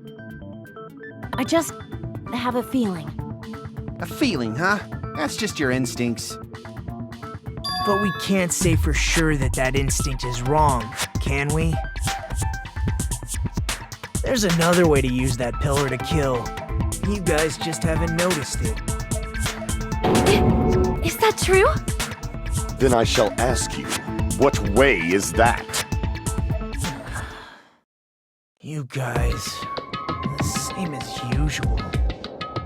You're unable to clear a path to the future with your own powers, so you just stand there and falter. What a waste of talent. And you all intend to fight the Future Foundation? You make me laugh. What did you say? Regardless, it's not like I want to die with the rest of you. So I guess I should lend a hand. Hey, Nagito, what the hell happened to you? How come you're not talking like a lunatic anymore? I've learned a valuable lesson.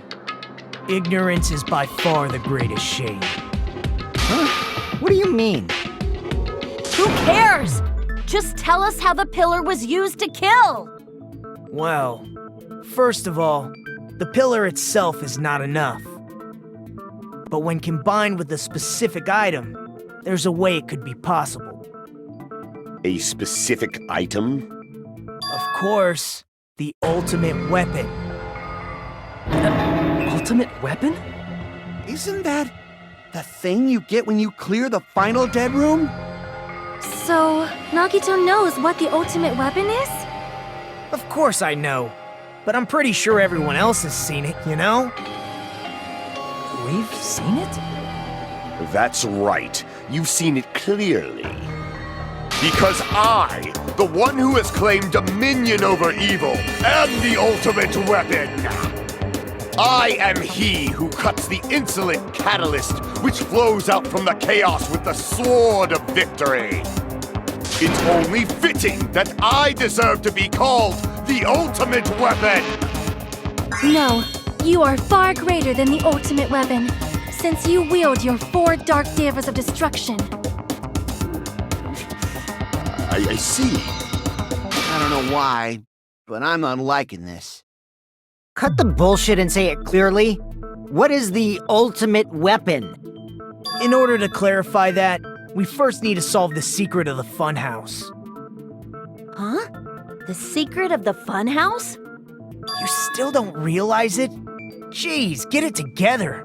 You're supposed to be the symbols of hope, aren't you? Ah, I forgot. Except for Hajime, of course.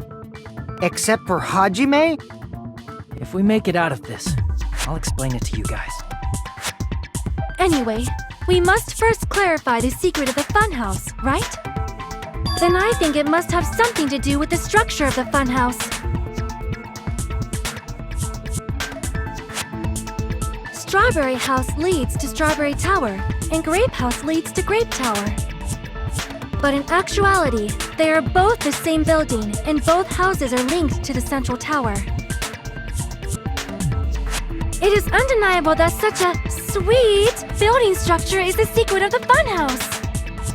Man, not only does that make perfect sense, but Miss Sonia's beautiful voice is just so soothing. Faux show!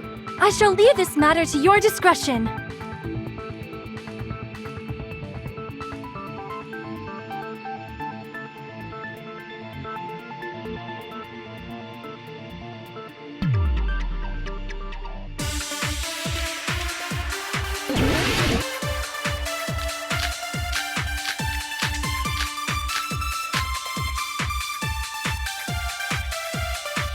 In truth, Strawberry Tower and Grape Tower are actually the exact same place.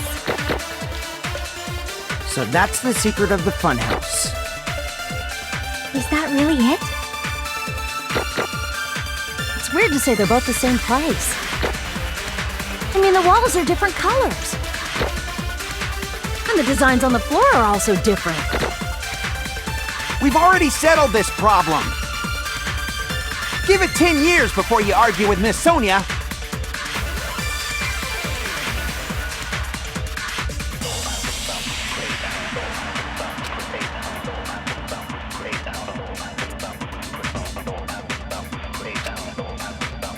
In truth, Strawberry Tower and Grape Tower are actually the exact same place. No, that's wrong!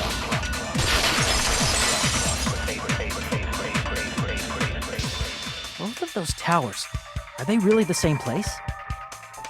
Why are you asking that now? Do you harbor a grudge because my kingdom destroyed your homeland? Hajime, I won't tolerate any sort of rebellion. I mean, doesn't it seem strange? When we went to Grape Tower from Grape Hall, Nekomaru's body was in front of the door to Strawberry Hall. But when we went to Strawberry Tower from Strawberry Hall, his body was in front of the door to Grape Hall. It's probably some kind of trick, like the floor rotating 180 degrees or something. If it is, then see? That means it could have passed as the exact same place, right? If so, then what? Do you seriously think such a simple answer is the correct answer? Does that mean he's wrong? Oops, I guess I've said too much. If the floor didn't rotate, then that means we need to think about the structure of the building again. Bow down!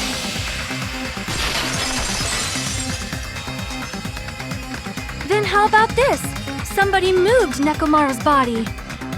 While we were moving from Grape Tower to Strawberry Tower? But we should have all been together during that time. Even if they tried to move the body inside the tower. Then Monokuma did it. While we were moving, Monokuma quickly moved things around. But Nekomaru's body wasn't the only thing moved. Are you saying the broken pillar was moved too? If it is too heavy to carry, let them roll it. Just like if there is no bread, let them eat cake.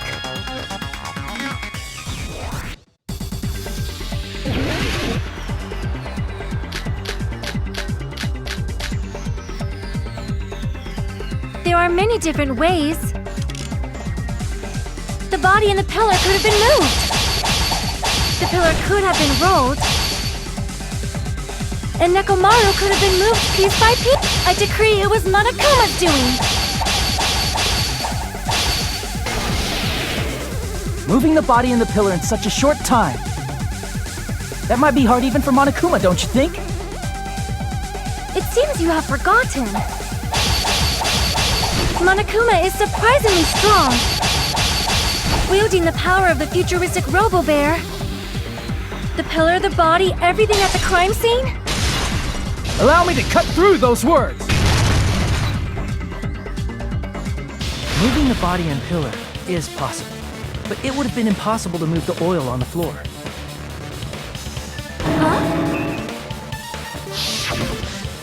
When the position of Nekomaru's body and the pillar changed, the oil surrounding his body moved too. Physically moving all of the oil like that is simply not possible, no matter how you look at it. Then it's impossible to think it was moved. I am terribly sorry. I cannot believe I got so fired up. It's all right. A fired up Miss Sonia is awesome to watch. So what really happened? Does that mean the two towers aren't the same building? We can't be certain of that either. Not when the experiment involving the handbook I left on the tower floor was a complete success.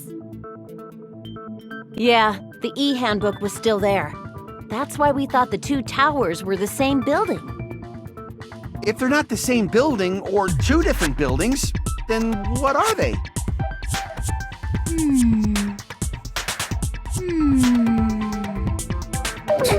No idea, huh?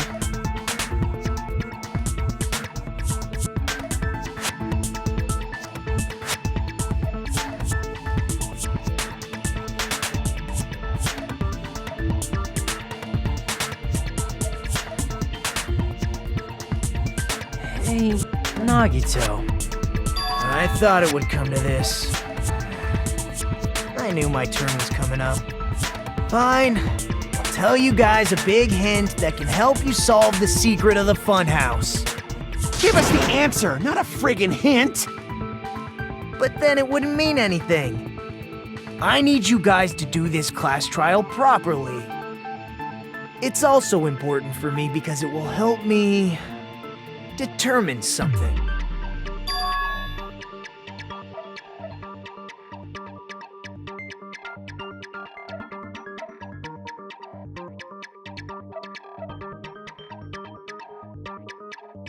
But how do we know your hint is any good? It's suspicious that you're the only one who knows it. I have a good reason for that. The reason I'm the only one who knows it is because I was the only one who performed the appropriate action.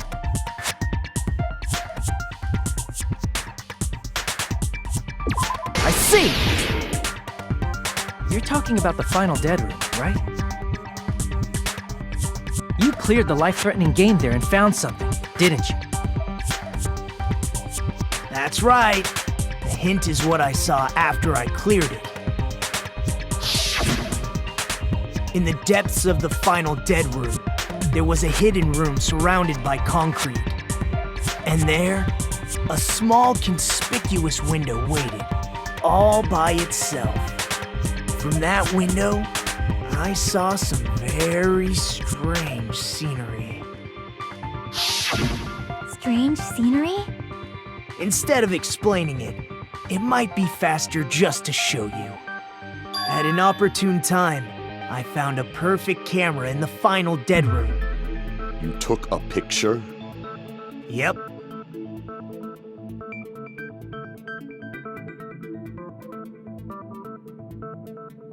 See? This is it.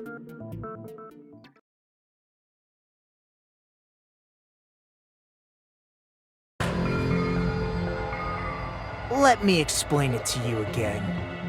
I took this picture on the first floor of Strawberry House, from the secret room within the final dead room. But don't you think it's weird? If the funhouse's structure is what you guys have been thinking, then there's lots of things that don't make sense in this picture, right?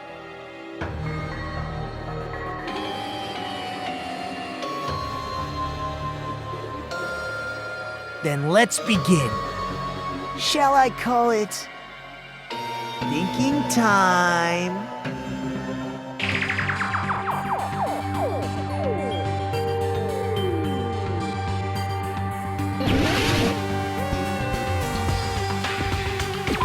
Here! If the structure of the funhouse is what we thought it was, Grape House and Strawberry House should link to the tower in the middle. Which means, if you're viewing the tower from Strawberry House, you should see Grape House behind it. But in this photo, I don't see anything behind the tower. No shadow, no shape, no Grape House at all. I see. And is that it?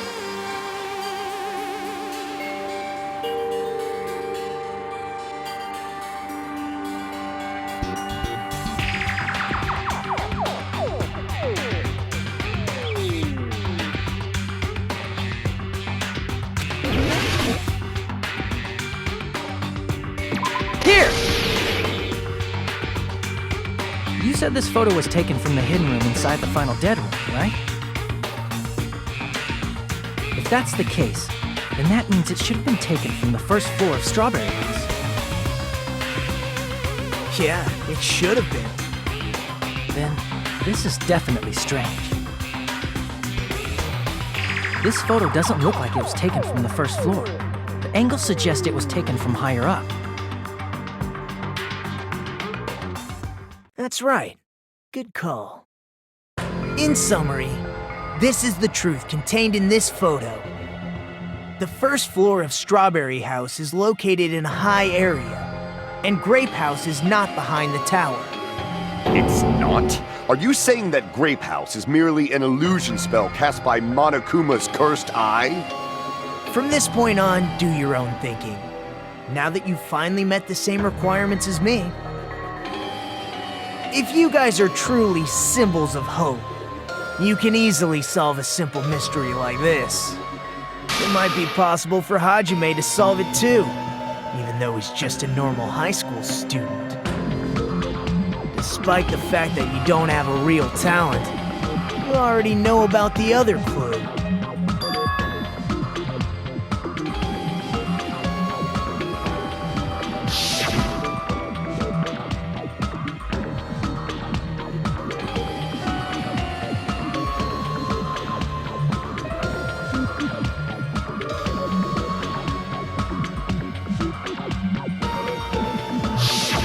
Referring to when you suddenly appeared on the second floor of Grape House, right? I'm asking you just to be safe. At the time, where do you think I came from? The top floor, right? Such sharp eyes. So you realized it already. Top floor. So the third floor? But the Monokuma Archive should be the only room on the third floor of Grape House. What does it mean?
It's all coming together!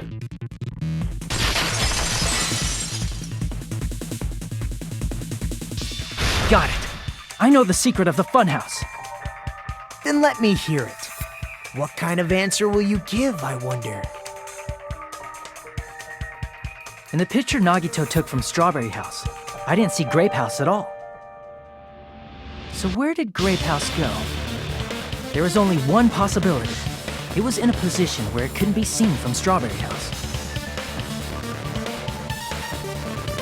Which means Strawberry House and Grape House are in the same building, but on different floors. Same building, different floors? Then the two houses aren't two different 3-story buildings. They're actually one 6-story building? If you think about it like that, based on Nagito's picture, it's clear where Strawberry House is located.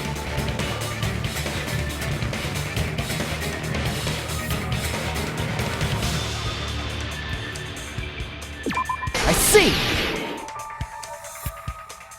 On top of Grape House. That's where Strawberry House is located. Because of that, the photo taken from the first floor of Strawberry House was at a high angle. Altogether, this means the first floor of Strawberry House is also the 4th floor above Grape House. Oh, snap! I never expected that the two houses were connected vertically.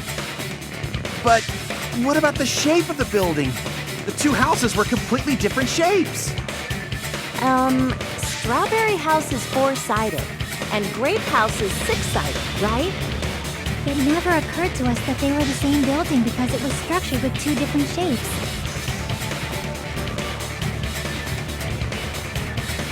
A quadrilateral and a hexagon, overlaid atop each other to misdirect how we would perceive them.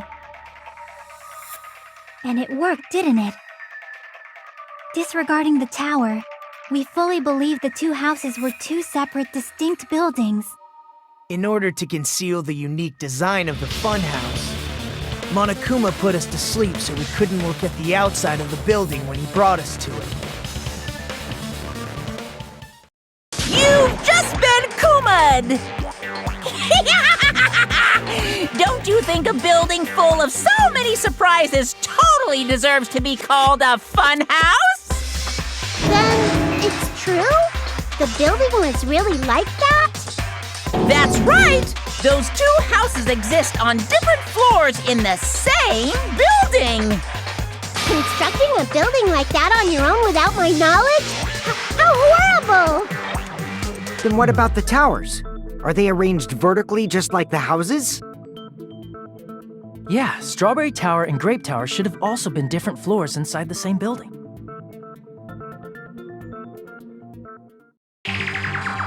Just like Strawberry House was on top of Grape House. Strawberry Tower was also on top of Grape Tower. However, if they're different floors within the same building, why was Nekomaru's body in both places? Aw, your precious hammies don't know? But it's so simple. Alrighty then. I'll be the one who solves this mystery in a flash. Please watch me, Miss Sonia. Oh, I see. Do whatever you like. Oh, definitely make her watch me. I'm gonna stand out till she notices me.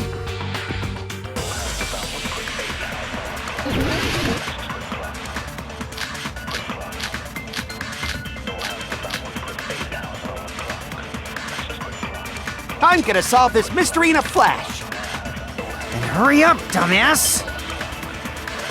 One of the bodies in one of the towers was actually... No, that's wrong!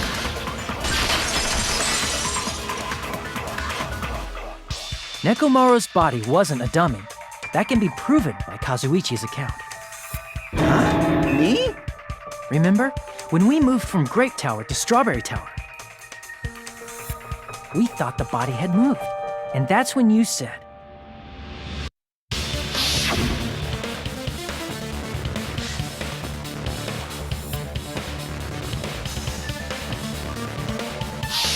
right up until that moment, you were disassembling Nekomaru's body at Grape Tower, right? The killer couldn't have known how you'd take apart his body, so they couldn't have built a dummy.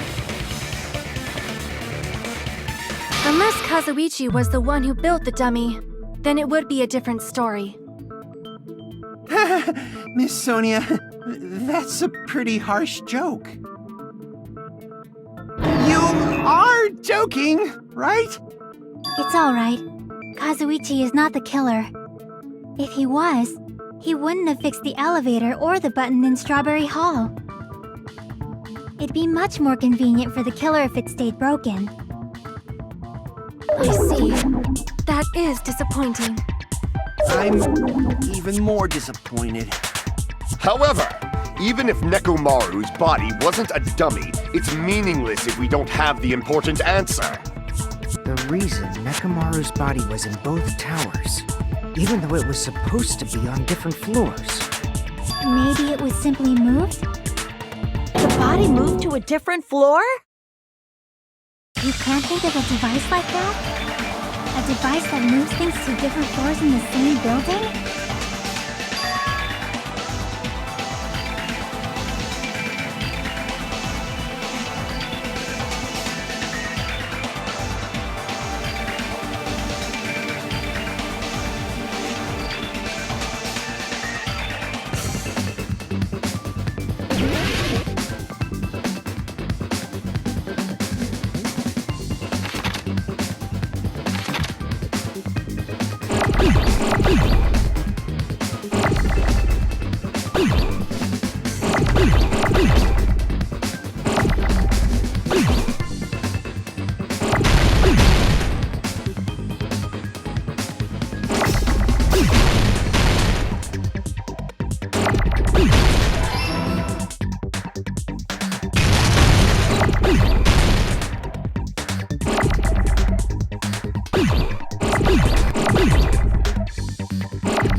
Got it!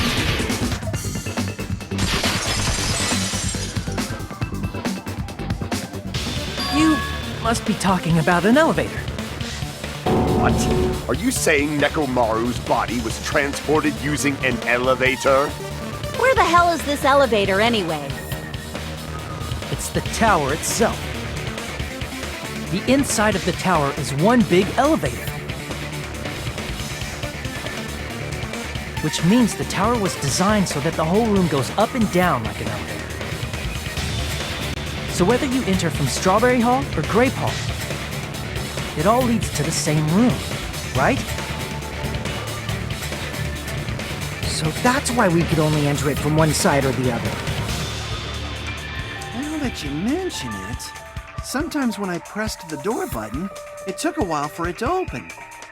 I see. We were basically waiting for the room to arrive, just like an elevator. Please hold on. If the inside of the whole tower ascends and descends like an elevator, then why is there a picture of a strawberry on the far back door when you enter from Grape Tower? And a picture of a grape on the far back door when you enter from Strawberry Tower. If the room just moves up and down like an elevator, there's no reason for the doors to change. Plus, after the incident, the far back door in Grape Tower had chains wrapped around it, right? But when we entered Strawberry Tower, those chains were gone. Not just that, but if I remember correctly, even the doorknob was broken off. There are too many strange things. Was that tower really an elevator? When you see people and things, make sure you focus on the good parts instead of the bad. What did you say? So, let's put aside what's changed and focus our attention on what hasn't. Why do we have to do that? It's fine. Come on. What does everything that hasn't changed have in common?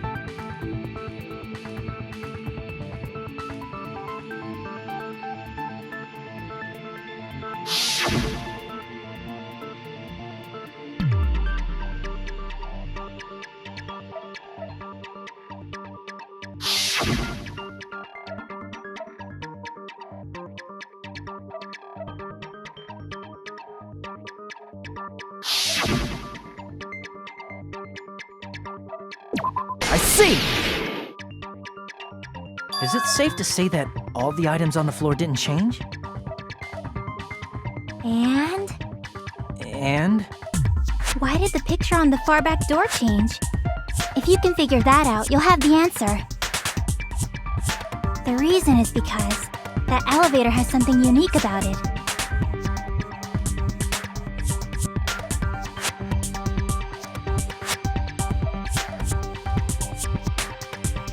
I see! So that's it. The elevator was designed so only the floor moved. Only the floor moved?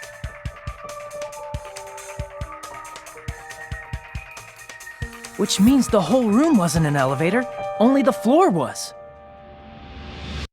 That's why we saw different doors in each tower. Which means on the first floor of Grape Tower, the door on the far back wall had a strawberry design. And on the fourth floor, which was Strawberry Tower, the different door on the far back wall had a grape design. Then, where do the different floors lead?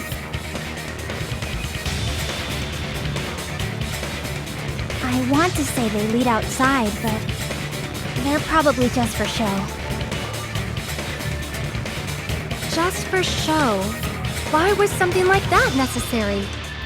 So we'd falsely believe that the doors were connected to where their picture signified. It was actually very effective. Because of that, we totally misunderstood the building's structure. I don't get it.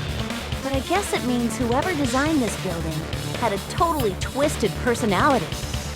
Did you hear that, mon ami? Don't blame this on me.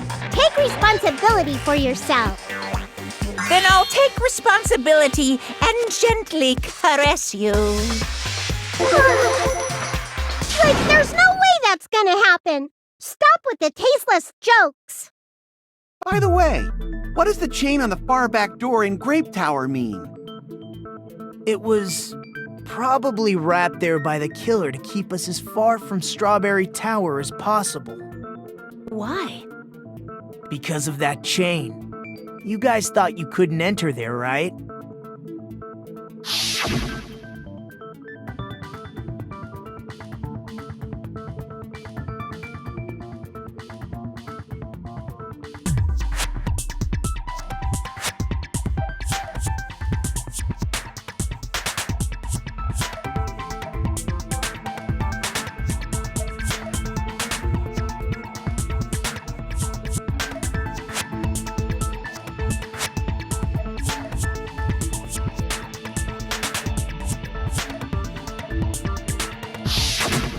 The killer destroyed the Strawberry Hall button, so we'd stay away from Strawberry Tower.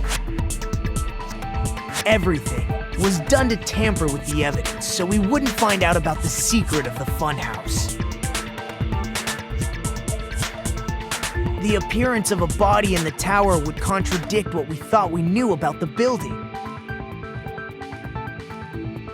In that situation, if we'd gone to Strawberry Tower, we'd have seen that contradiction firsthand. And using that as a clue, we might have discovered the truth. The truth that the two houses and the two towers are actually one complete vertical building. The killer wanted to keep us from learning that. That's why they made us stay away from Strawberry Tower. They destroyed the button and wrapped a chain around the door just for that? Would it really have inconvenienced the killer if we learned the true structure of the building? It would have been a major inconvenience.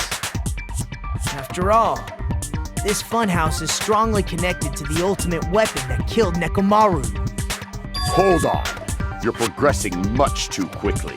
There's still a contradiction concerning the building structure. What a pain. It's fine already. Gundam, please proceed. You said earlier that Strawberry House and Grape House are connected vertically, right? If so, how does the contact elevator supposedly transport us from one house to the other?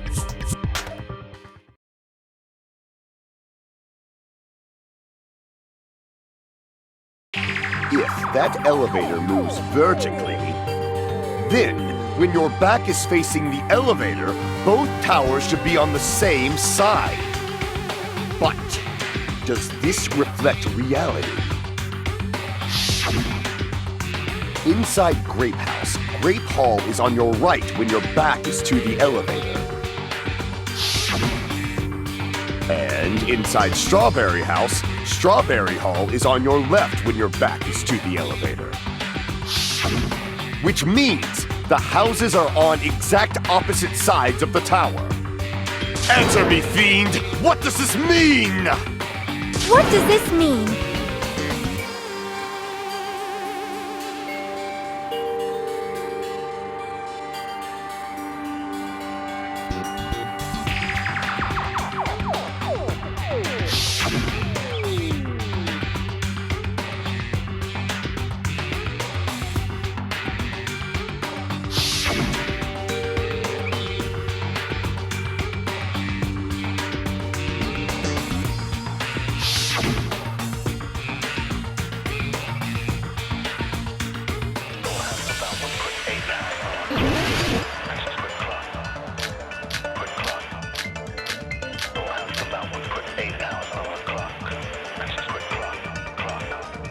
If the two houses are connected vertically, The elevator should move.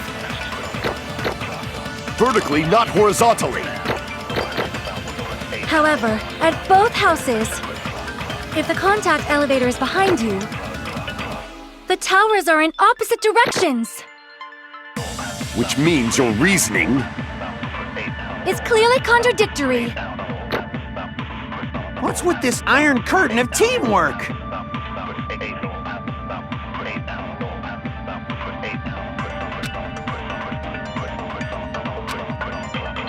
If the two houses are connected vertically, The elevator should move. vertically, not horizontally. No, that's wrong!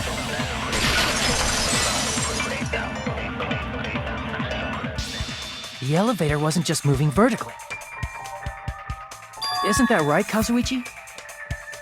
Huh? Me? Come on, you used the elevator while you were holding that compass Nagito gave you, right? Ah, that.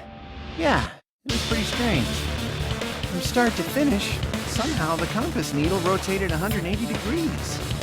Rotated 180 degrees? Meaning, as the elevator moved between the two houses, it also rotated 180 degrees. It was probably following the building's perimeter as it rotated to the other side. Which means the exit would be on the opposite side once you arrived at the other house, right?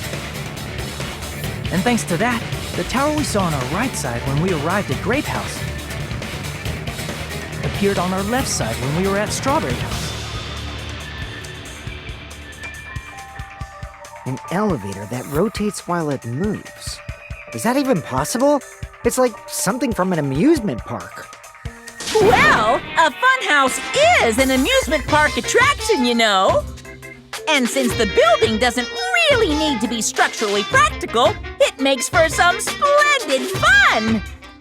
That's not splendid at all! You're inhuman! You say I'm inhuman, but I'm just a bear. So I was never human to begin with. I'm different from these lowly humans. So we're done with the secret of the funhouse, right? Then let's start talking about the important stuff. What's the ultimate weapon that killed Nekomaru? And how'd they combine it with the pillar? Huh? You still don't know what the ultimate weapon is yet? It's what I found at the Octagon, you know. What is the Octagon? I haven't heard about that yet. Oh my... I can't believe I have to explain that now. As long as you know what an Octagon means, you can solve this simple mystery easily.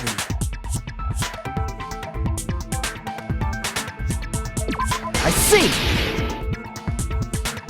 If I recall, an octagon is a shape with 8 sides, right? I didn't expect you to know that. For a substitute reserve course student, you're quite knowledgeable. I guess I should continue listening. Where is the place befitting of the name Octagon?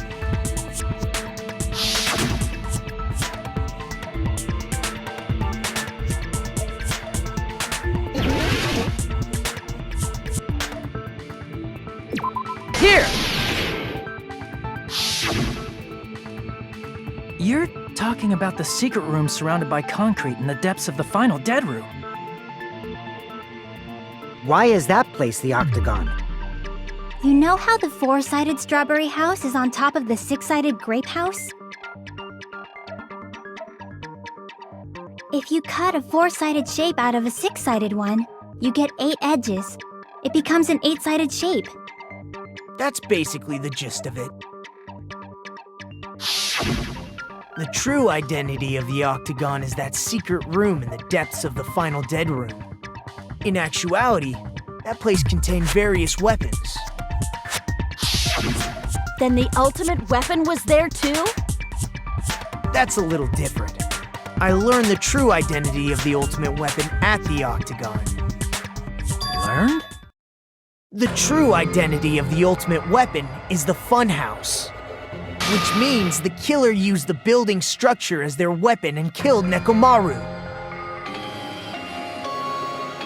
Like me, the killer probably realized the secret of the funhouse from the scenery, and then thought of a way to kill making use of the building structure.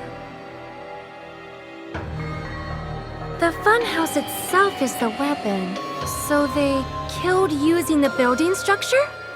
That's why the killer tried to keep us from learning the mystery of the building. But more importantly, using the building itself as a weapon? Such a spectacular crime. It truly deserves to be called the ultimate weapon.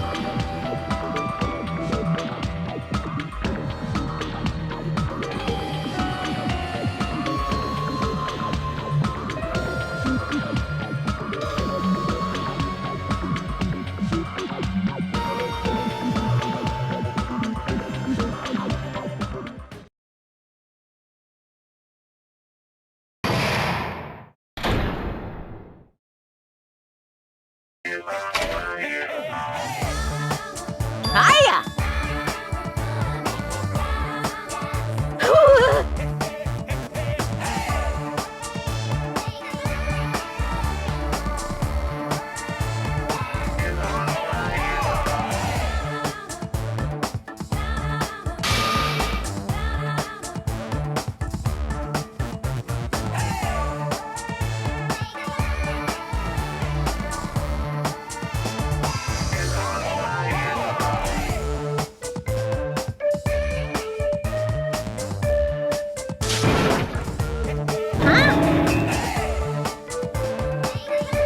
Okay, everyone, all together now! Mon ami is a serious Stufatly!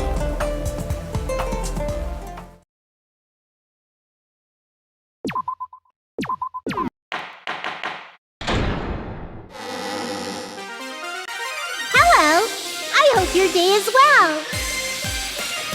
I'm trying to force myself to be more energetic, or else my mental state won't be able to keep up.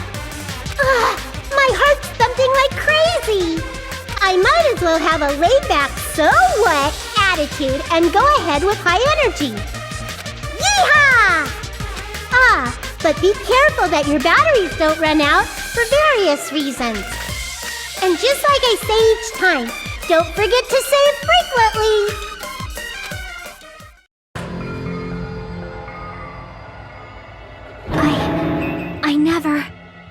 expected the funhouse itself to be the ultimate weapon. Oh well, let's just press on ahead. Is it really alright to accept a situation so easily? I mean, that's not what's important. The thing that's really important is the killer who used the building structure. Like, who's Mekumaru's murderer? But is it really okay to believe the building is the weapon? Nagito said it, you know. There's no way I'd lie at such an important moment. I don't want to die either. What happened to the bastard who kept saying how much they didn't mind dying? He's right. There was a time when I thought I could become a stepping stone for your hopes, but I will sincerely retract that remark. Retract? I'm disappointed too, you know. If this was a murder for the sake of hope, I'd happily sacrifice myself. You say such falsehoods, per usual. There is no such thing as murder for the sake of hope. Murder is simply murder. Forcibly sacrificing others for one's own desires. Even one as diabolical as I would avoid such actions. I see. It's fine. Let's just leave him alone and find out who killed Coach Nekomaru as fast as we can. Just so you know, it's not like I'm getting hungry or anything, you know. Akane! You're drooling waterfalls?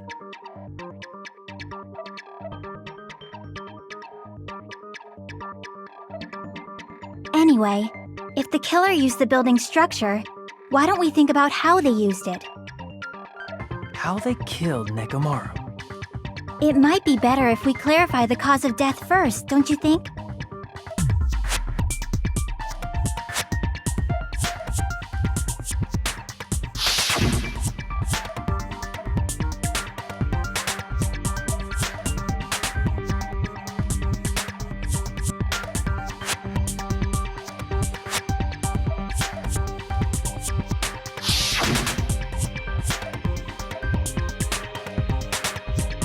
I see!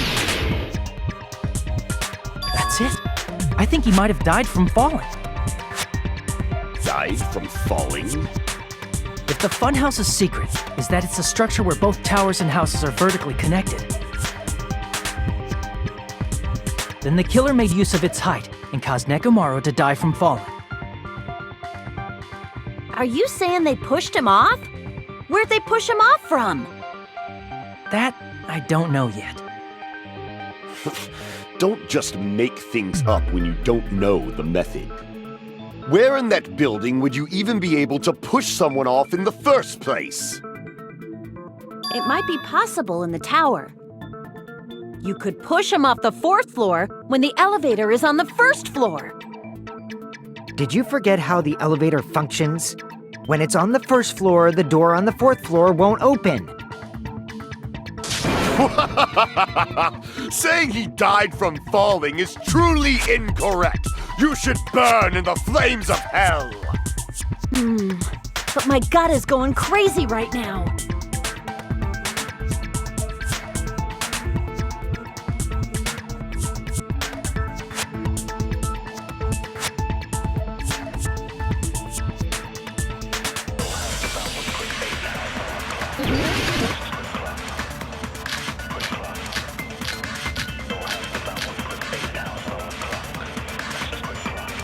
When the elevator is on the 1st floor, you can't go through the door on the 4th floor. It'd be impossible to shove off the victim from up there. Then, how about this? After locking Nekomaru inside the elevator, they moved the elevator from the 4th floor to the 1st and made use of the drop. Hold on, did you forget the elevator has a sensor? As long as there's a moving object inside, the other door won't open. Which means the elevator wouldn't have moved either. That must be the threshold of that elevator.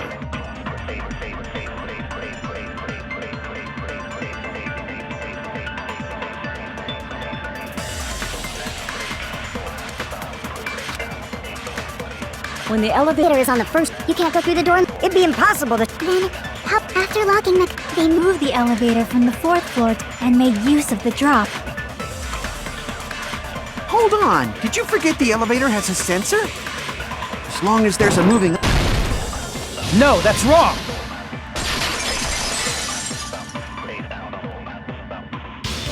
That sensor should only work if something is moving. If Nekomaru wasn't moving inside, the elevator sensor wouldn't have detected anything. Could it be his sleep mode? When Nekomaru's goodnight button is pressed, all of his functions shut down, and he enters sleep mode. If he's in sleep mode, the elevator sensor wouldn't have noticed him, right? I see. So that's how. However, even if they moved the elevator in that manner, Nekomaru would have just moved along with it. There would have been no drop for him to fall and die from. Yes? That's what I was about to explain, before Kazuichi interrupted me. Silence, pest! Now you're calling me a pest?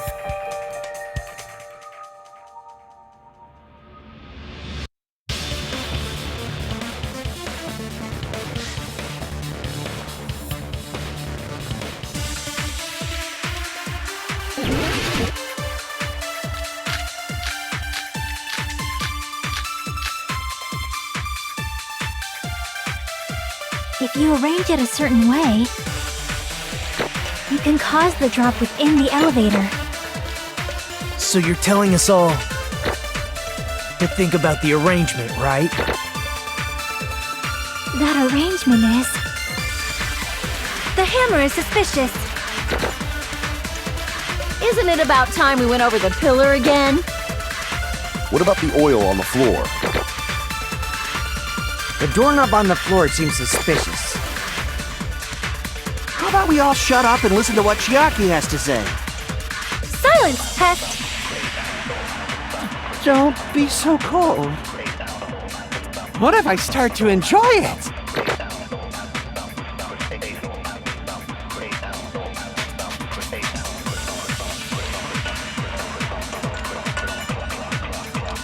If you arrange it a certain way, you can cause the drop. So you're telling to think about the arrangement. That arrangement. The hammer is suspicious. Isn't it about time? What about the oil on the floor?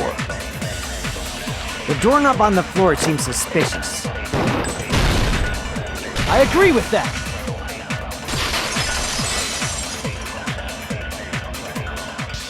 Didn't the doorknob have scrape marks on it? That might have been where it got scraped by the wire. Is that the same wire that was tied around Nekomaru? The tip of that wire was tied into a loop. If the elevator moved while that loop part hung from the doorknob... If they did something like that, he would have been suspended in midair! That's right. He was suspended in midair. Huh? The killer tied up Nekomaru with the wire while he was in sleep mode. Tied the tip of the wire into a knot and hung it on the doorknob to the 4th floor. With that, they moved the elevator from the 4th floor to the 1st floor of Grape Tower. And suspended Nekomaru in midair. That's right! He was so well hung! Kinda like... You better not finish that sentence. The killer took advantage of the elevator's unique feature. Only the floor moves. By doing that, they created a drop so Nekomaru could fall to his death. Too easy.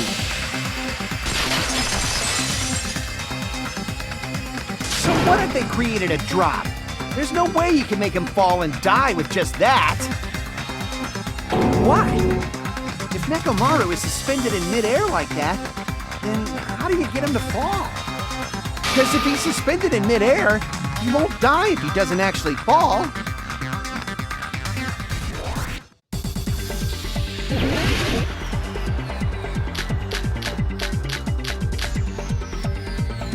Even if they suspended Nekomaru from a... How would they make him fall? There's no one in the tower to push him off. There's no way they could do that! It doesn't mean someone had to push him off. It's possible that he fell on his own. What? Nekomaru fell on his own? Nekomaru should have still been in sleep mode, right? Allow me to cut through those words! What do you think would happen if Nekomaru woke up while he was suspended upside down in midair? What are you saying? Like, how would he even wake up? He has an alarm inside his body. As long as it was armed, it would have deactivated his sleep mode. Which means the killer set the alarm before they suspended Nekomaru. If you woke up from an alarm and realized you were hanging upside down and had no clue why, if something like that happened to you, you would start panicking a lot, right?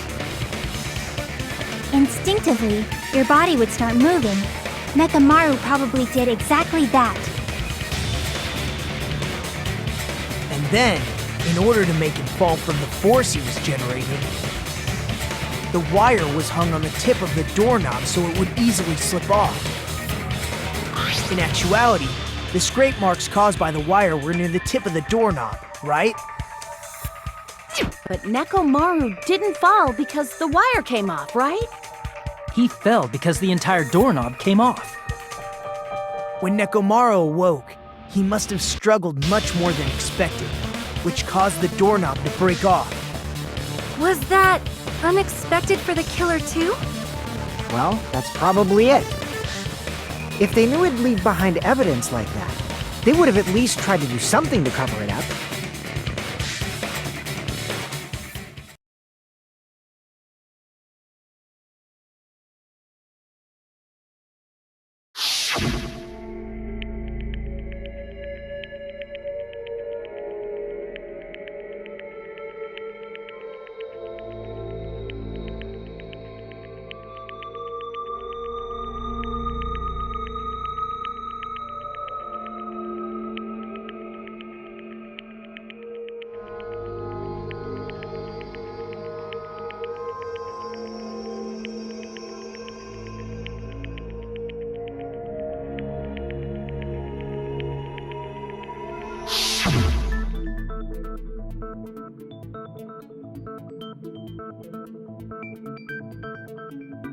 I see.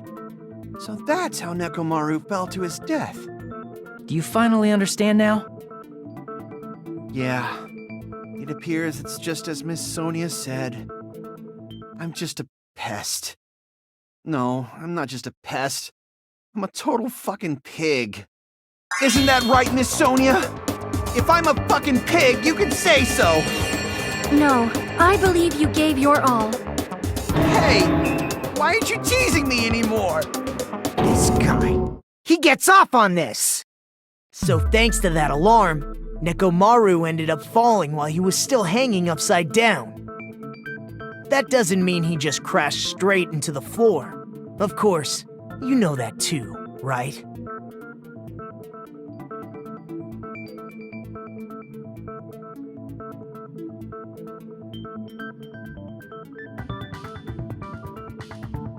I see! When Nekomaru fell to the floor, he ended up colliding with the pillar. Isn't that it? Finally, the pillar!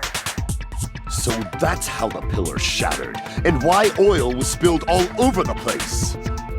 See, I told you the pillar was the weapon. My gut was totally right.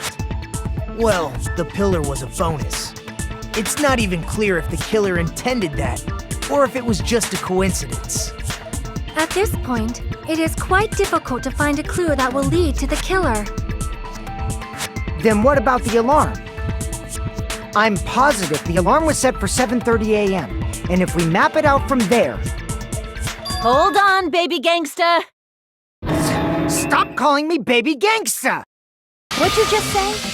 Did you say the alarm was set for 7:30 a.m.? You didn't check it yourself? Nekomaru's alarm was set for 7:30 a.m. Nah, that's impossible. Because even though I slept in a little, I still got to the tower at 7 in the morning. Now that you mention it, so did I. There was no way I could be late for Monokuma Tai Chi, so I left for Grape Tower before 7 a.m. And if we found Nekomaru's body there, it would have been before the 7:30 a.m. alarm went off. It appears yet another contradiction has been birthed.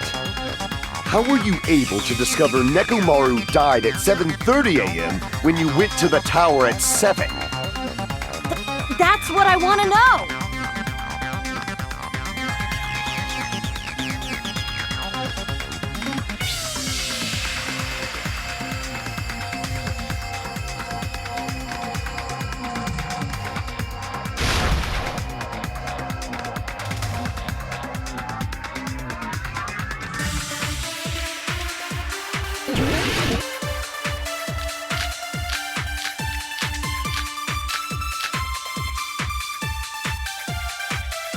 We headed for Grape Tower before 7 a.m., I am certain.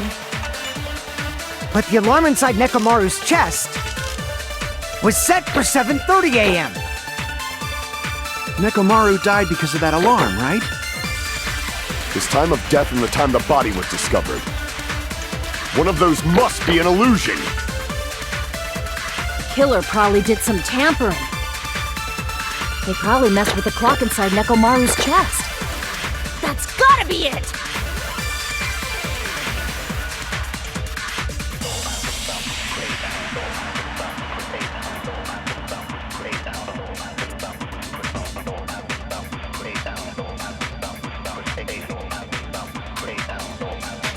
We headed for Grape Tower before 7 a.m. But the alarm inside was set for 7. Nekomaru died. His time of death and one of those must be an illusion. Killer probably did some tampering. They probably messed with the clock inside Nekomaru's chest. No, that's wrong!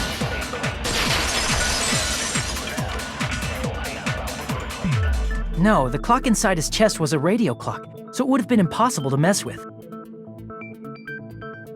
So you're saying there's no way the killer could have tampered with the clock? Maybe the clock Miss Sonia saw was the one that got tampered with. The clock inside Grape House? No, I checked all the clocks inside the funhouse. Oh, that's what I asked you to do. So you really listened to me and checked all the clocks. And because of that, I can confidently declare that all the clocks had the same time displayed.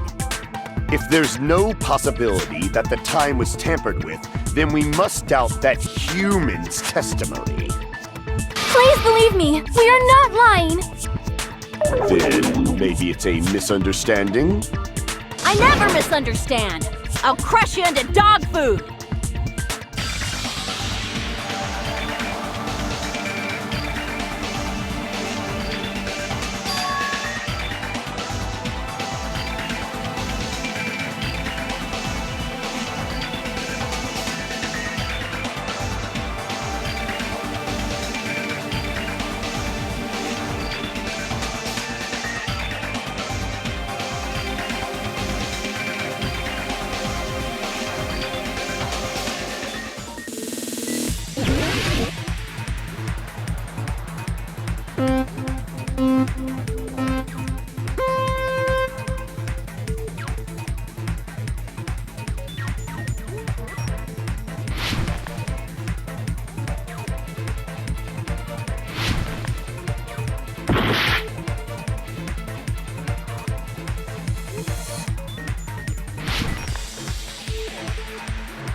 all coming together!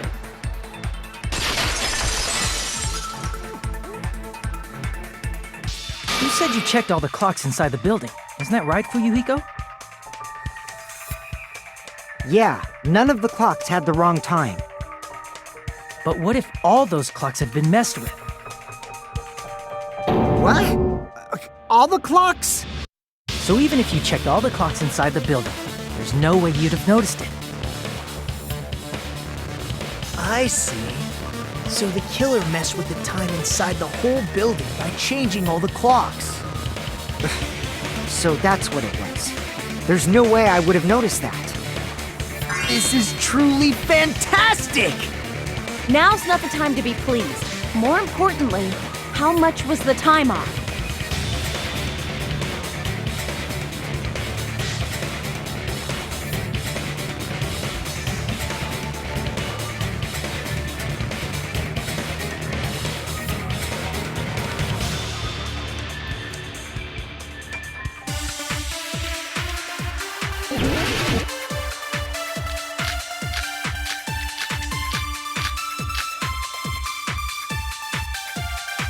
If the time in the building was all messed up, then we can only rely on Nekomaru's radio clock. The time of death was clearly 7:30 a.m. The problem is, what time would 7:30 be in our time? Are there any clues that can be used to narrow that down? If only I heard the sound when he fell. It would have been a great clue. Or his scream. He's not the type to let out a scream. If only Nekomaru's alarm was loud enough, we would have heard it too. There's no point in saying that. If does not exist in this world.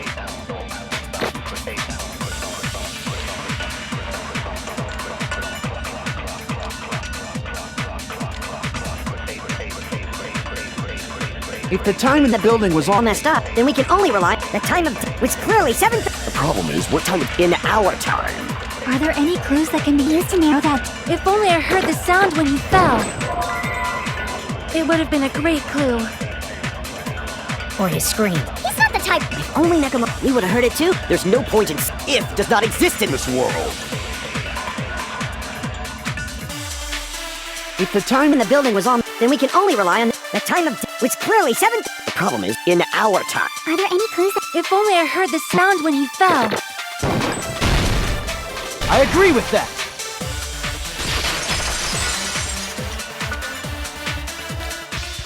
That's right. We should have heard the sound he made when he fell. Wasn't it that rumbling noise? Rumbling? I thought it was just an earthquake, so I went back to sleep. Was that the sound from when Nekomaru fell? Well, a huge body fell from the 4th floor to the 1st, and the pillar fell with it. It's obvious we'd hear the impact sound. we heard that noise too. It was when we were gathered at the Strawberry House Lounge. What is it, Sonia? Oh, well. That sound everyone heard? I did not hear it at all. Huh? You probably didn't hear it because you were sleeping. I could not sleep at all. I was awake the whole night with hunger pangs. There's nothing to worry about. What's important is that rumbling noise anyway. If we use that rumbling sound as a reference, we might be able to figure out how much our time was off. I heard that sound probably around 5:30 in the morning. Huh? You can tell? I instantly woke up and left my room. And that's when I saw the clock in the lounge. Excellent work, Akane!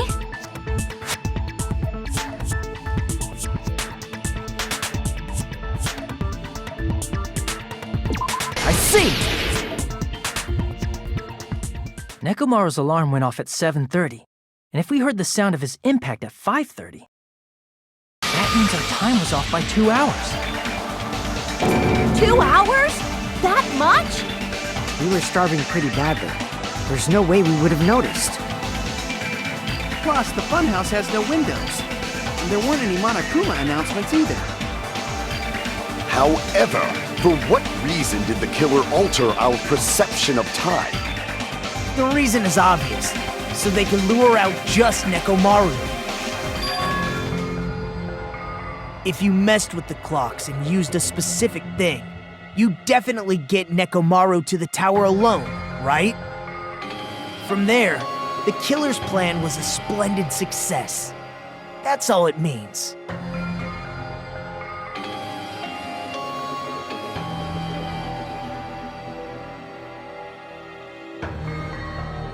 I see! That's it. The killer made use of the Monokuma Tai Chi activity in the morning. How did they use it? We were required to go to Grape Tower every morning at 7 a.m. for that activity, right? But if they mess with all the clocks inside the building, what would that do to us? We wouldn't be able to attend on time, but that wouldn't affect Nekomaru. His radio clock had the exact time. That's right. In doing so, the killer was able to lure him to the tower by himself at the precise time. Then, when I witnessed Nekomaru early in the morning... If I recall, you witnessed Nekomaru around 5 a.m. And if that time was also 2 hours off, it should have been 7 a.m. Yeah, that's pretty much it. At that time, he was heading over to Monokuma Tai Chi, right on schedule. I see. Now that I think about it, I realize what Monokuma meant when he said those words. Too early! He didn't even ask you yet!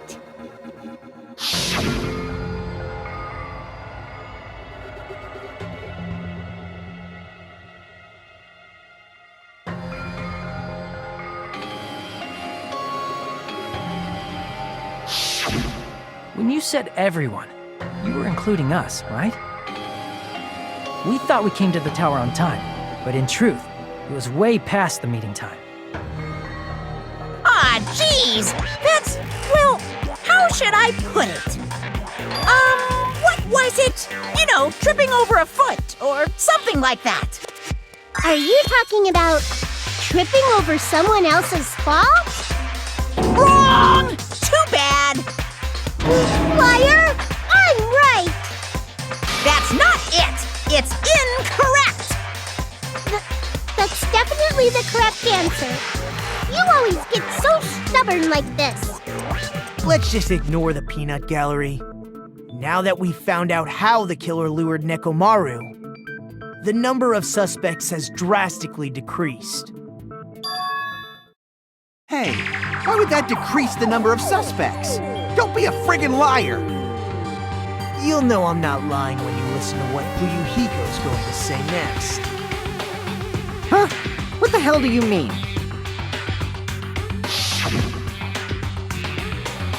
You witnessed Nekomaru going toward the tower. Did something else happen after that? Are you talking about that alarm? Alarm? A little while after I witnessed Nekomaru, the clock in the Strawberry House lounge started going off.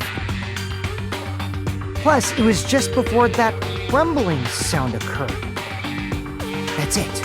So that's what it is. If Nekomaru died when the rumble happened, then whoever doesn't have an alibi at the time is the prime suspect. Really? Was there anyone who didn't have an alibi at that time? I remember now. The sound was so loud I couldn't help bolting from my room. But there was one guy who never left the lounge. We were both on the same floor. It's pretty weird that bastard never came out of his guest room. Which means that person does not have an alibi for when Nekomaru fell? Who is it? Who's the bastard?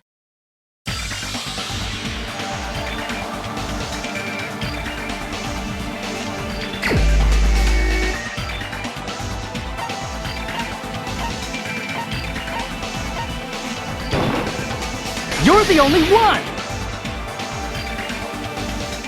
The one who wasn't there. It's you, right, Nagito? That's right. Nagito wasn't there. It was just me, Gundam, and Fuyuhiko. You didn't come out, even though the alarm was going off like crazy. You weren't in your room, were you? If that's the case, where were you? Please, say something! If you don't hurry up and answer, I'm gonna suicide dive you! If I may be frank, even if I wanted to go to the lounge, I couldn't. You couldn't? What do you mean? It's merely the foolish talk of the weak. Not only did I not hear the alarm, I never even heard that rumbling sound. You're definitely fucking lying. However, that is also true for me. It is obvious that I did not hear the alarm in Strawberry House. But I did not hear the rumbling sound either. Is that not strange? I mean, everyone else heard it. To be honest, it's not just them. The same goes for me too. I was in a pretty deep sleep, so I thought that's why I couldn't hear it, but it wasn't that. I probably couldn't hear it at all. Couldn't hear it? What does that mean? You still don't know. Think about what the three of us who didn't hear a sound have in common, and I'm sure you'll figure it out.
Got it!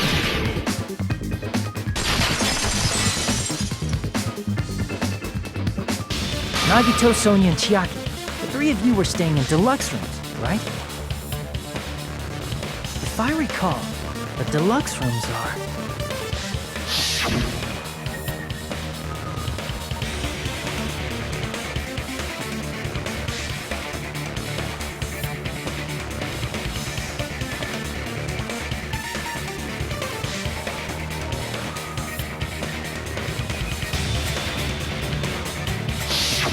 The reason we could not hear the rumbling noise... That's right. It was because the deluxe rooms have superior sound insulation. You actually noticed that. Nice catch, Hajime. Are you using your ultimate reserve corps student talent? Now then, you guys must understand by now, right? The true identity of Nekomaru's killer. Hold on a sec! Why does that lead to who the killer is? Why? Well, that fact just now is a very important clue, and a decisive factor in identifying the killer. Decisive factor?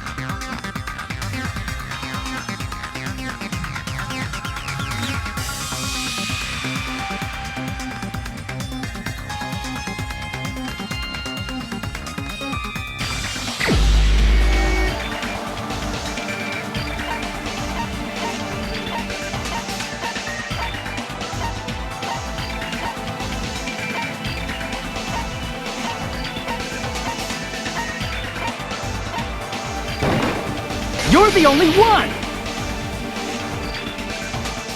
Gundam, there's something I want to ask you. When the alarm rang at the Strawberry House Lounge, you rushed over there too, right? What's wrong with that?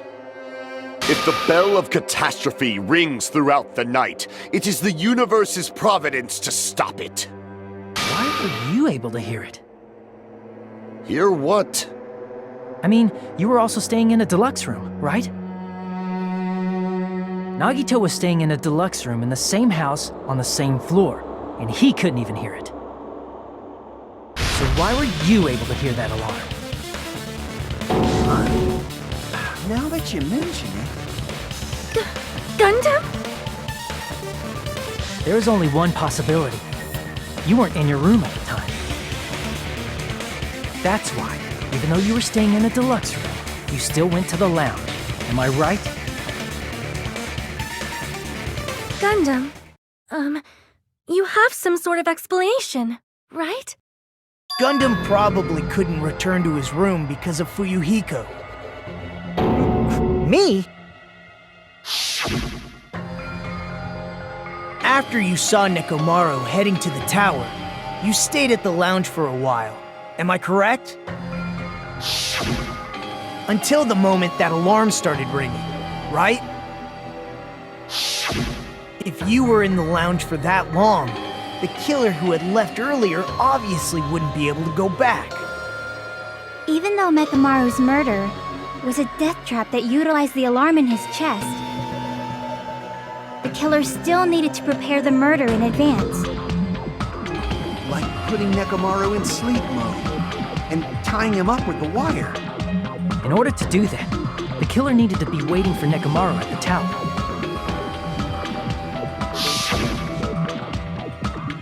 Which means when Fuyuhiko witnessed Nekomaru, the killer was already at the tower.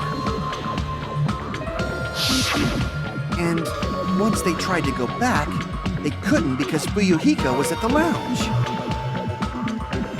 In their original plan, the killer should have returned to their room before the alarm in the lounge went off. And they were supposed to stay in their room. They weren't planning to come out and go to the lounge. Which means they wouldn't have heard the alarm or the rumbling sound, thus proving they were in the room. Just like us. The best case scenario would have been if those two in the lounge had gone and checked the deluxe rooms.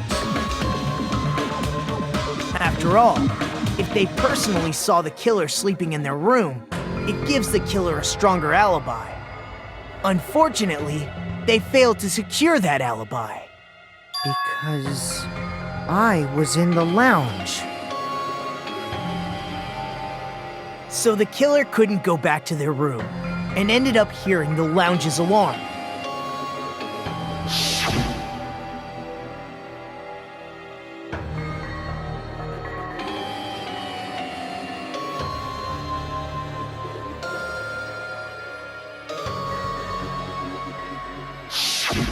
But why'd you come out? You should have hid till the excitement died down. If Gundam tried to hide, and if those two went to his room to check on him, he would have been found out. That would have been the worst possible outcome. That's why he couldn't just stay hidden. If those two had just checked the deluxe rooms as planned, that would have been ideal, but how ironic. The moment Fuyuhiko set foot in the lounge, your plan was doomed. Gundam? Please, can you at least say something? Answer me this, including myself in my 4 dark devas of destruction. How many ears do we possess? Huh? The answer is 10. That's right, I possess 10 ears. That means I have 5 times the hearing of a normal human. The soundproof system here may as well not exist. Is that your argument? You bastard! Do you understand the situation you're in right now? Do not panic. The truth shall now commence. At the time, I left my room to go to the bathroom. By coincidence, I heard the alarm. That's right, that's all it was. The world is always so simple. Are you saying it was just a coincidence? Isn't that timing a little too perfect? And yet, I'm being suspected by all of you. It seems it was actually horrible timing on my part. I see. You're still holding out. Well, you don't have to admit it. We're going to decide who the killer is with the majority vote anyway. So, why don't we just go ahead and start voting? It's obvious that Gundam is the killer. Hold on a sec. You know, Hajime, this class trial, this killing, it's merely the opening act, you know. Hey! What do you mean a class trial is just the opening act? Perhaps I should say, it's just a farce. Just a boring farce. So boring, so stressful.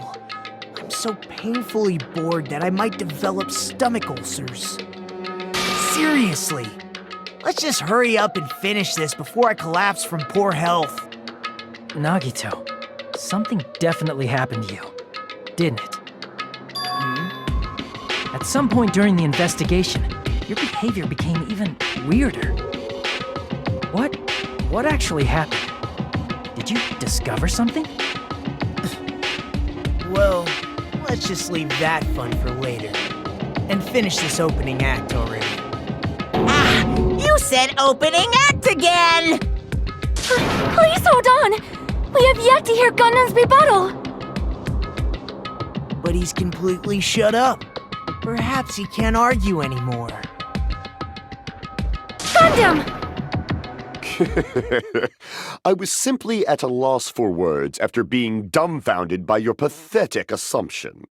In fact, I shall deny the very basis. Your assumption has been wrong since the beginning. Since the beginning? Based on your assumption, I hung Nekomaru from the 4th floor of the tower and made the floor descend to the 1st floor.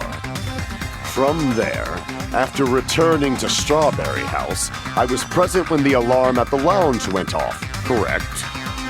Although going to and fro is busy enough as it is, how would I be able to travel between both houses anyway? I see. The contact elevator was broken. As I recall, the killer tampered with the Grape House control panel, which shut down the elevator.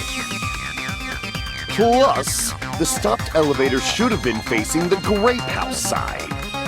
If so, the human who used the elevator would have left it at Grape House. For these reasons, it's an indisputable fact that the killer destroyed the elevator at Grape House. And what's wrong with that? If the elevator was broken at Grape House, you wouldn't be able to return to Strawberry House.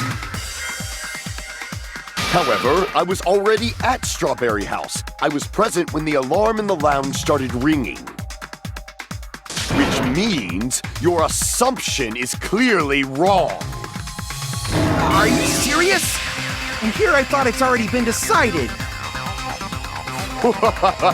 Have you learned your lesson, pitiful humans?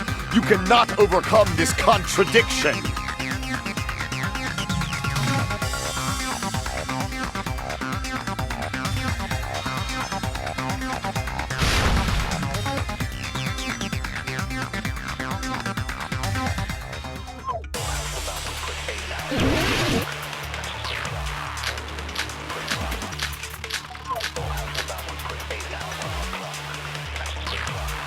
That elevator was the only means of travel between the two houses. As long as that elevator was broken, your assumption collapses. Plus, the elevator was broken at Grape House. If the killer cannot return to Strawberry House, Since I was at Strawberry House at that time, there's no question that the following crime is impossible. It would have been different if they had an accomplice. Or if there was a secret passageway. How much longer do you plan to lecture me? Why don't we stop this already?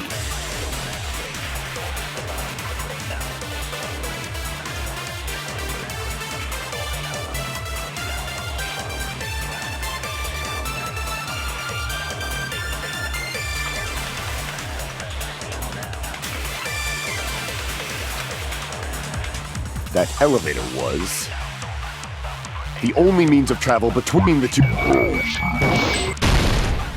No, that's wrong!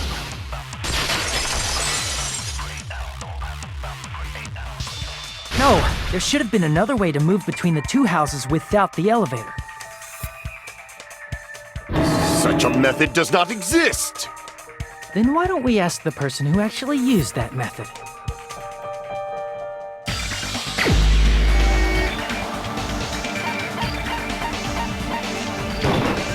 You're the only one! Nagito, you should know. What are you talking about? Don't play dumb. You appeared so suddenly that one time because you used that method, right?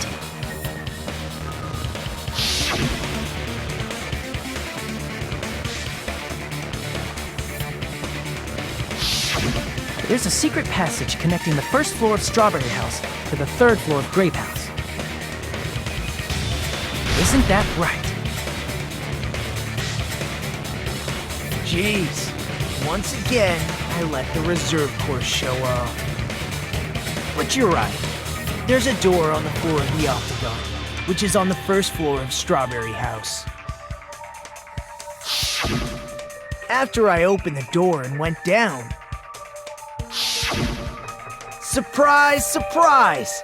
I ended up in the Monokuma Archive, which is on the third floor of Grape House. Meaning, the third floor and the fourth floor are actually connected. Plus, once you've cleared the final dead room once, you can pass through it as many times as you want. If they used that secret passage, they could have gone between the two houses as much as they wanted. Infinity Unlimited Flame! However, what if the killer was unaware of the existence of the final dead room? There's no way they didn't know. That is merely an illusion you have fabricated from your own suspicion. If you value your life, you should stop with your scrutiny. There's no way I can stop. Did you say? Don't make me angry! You wouldn't like me when I'm angry!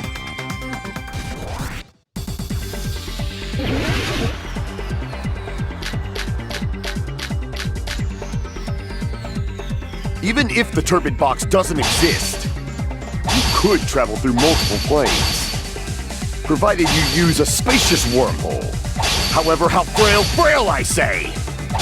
Your decayed illusion. Shall I feed you to the progeny of vile deities?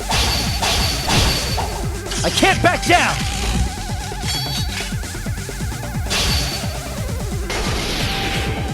I already proved the secret passage exists. The secret passage was at the Octagon.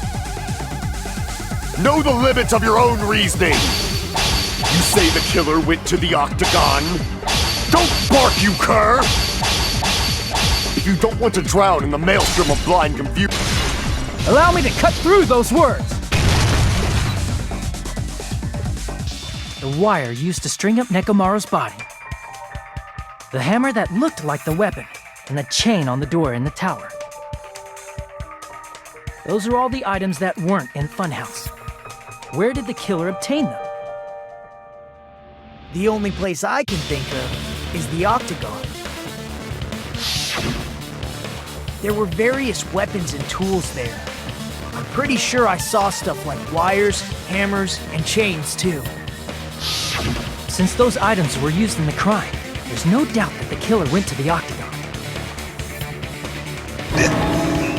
If that's the case, they obviously know about the secret passage too, right? It seems this is the end.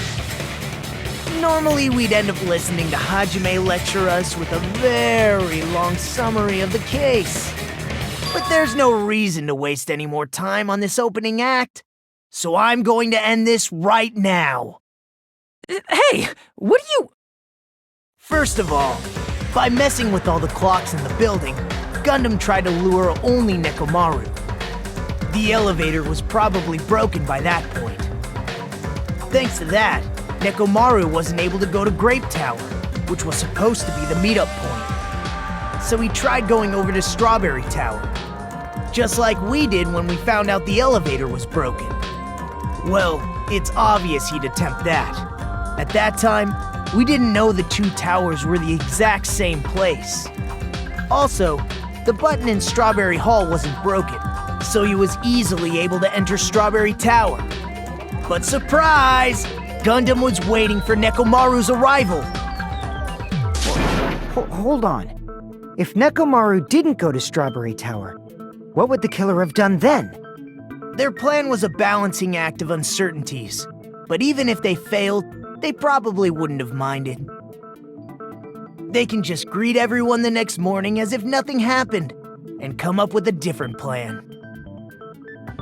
And, without such a risky plan, they wouldn't have been able to lure him at all. I'm going to continue summarizing the case, okay? Through this, Gundam successfully lured Nekomaru to Strawberry Tower.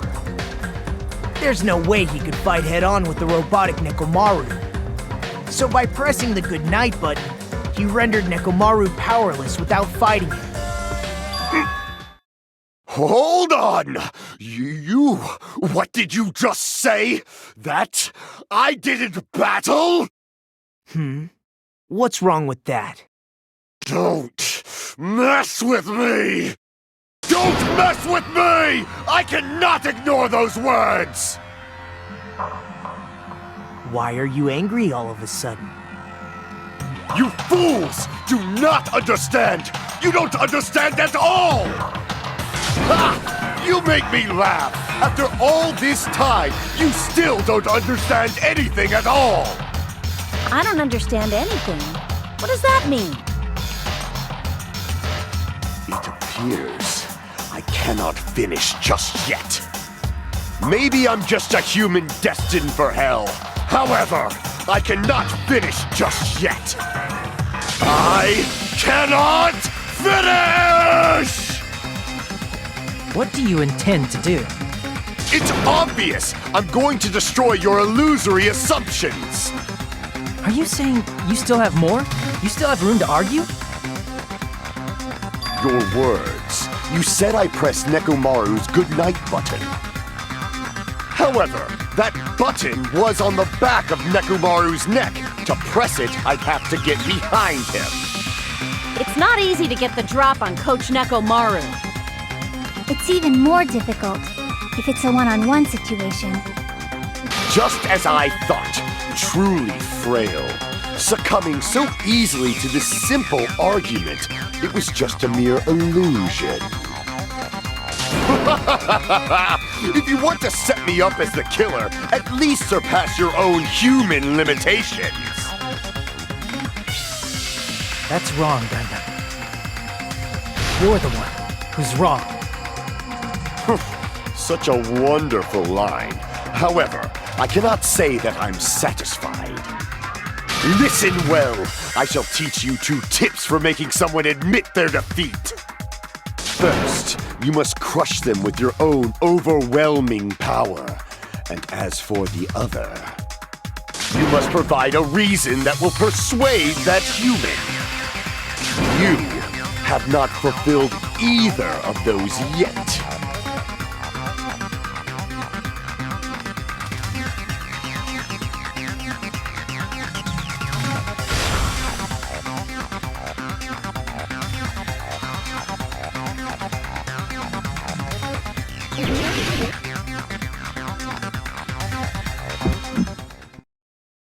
I won't let you! For the Tanaka Empire! Wither! Crushed as David prophesied! I won't let you! For the Tanaka Empire! Wither! Crushed as David prophesies! Show me the cadaver! I won't let you!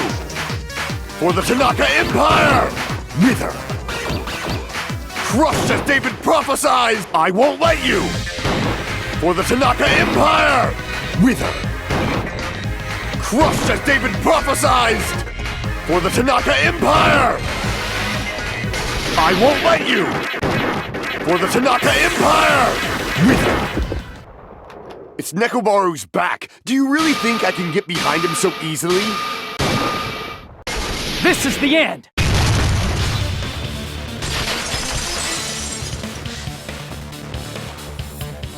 Even if you didn't get behind Nekomaru, you should have been able to press the button on the back of his neck. As long as you have the power of the hamsters you keep with you. Oh?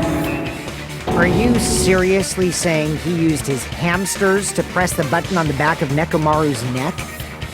Of course that'd be impossible for a normal hamster, but it would have been possible for Gundams. In fact, we saw that with our very own eyes, right?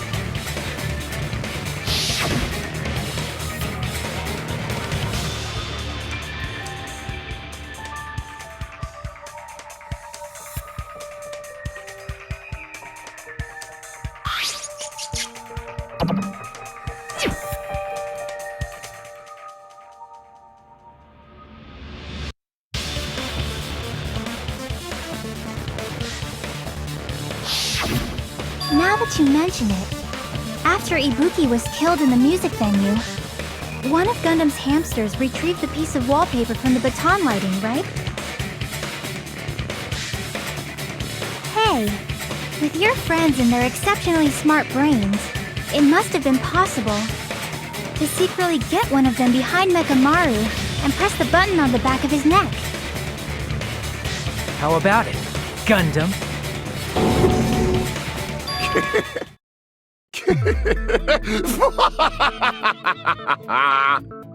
Not just myself, but you actually brought up how splendid my subordinates are. I have no recourse but to admit it. Admit it? Did you say you admit it? It appears I've obtained a one-way ticket to hell. Fine! Then you must trample me underfoot and advance.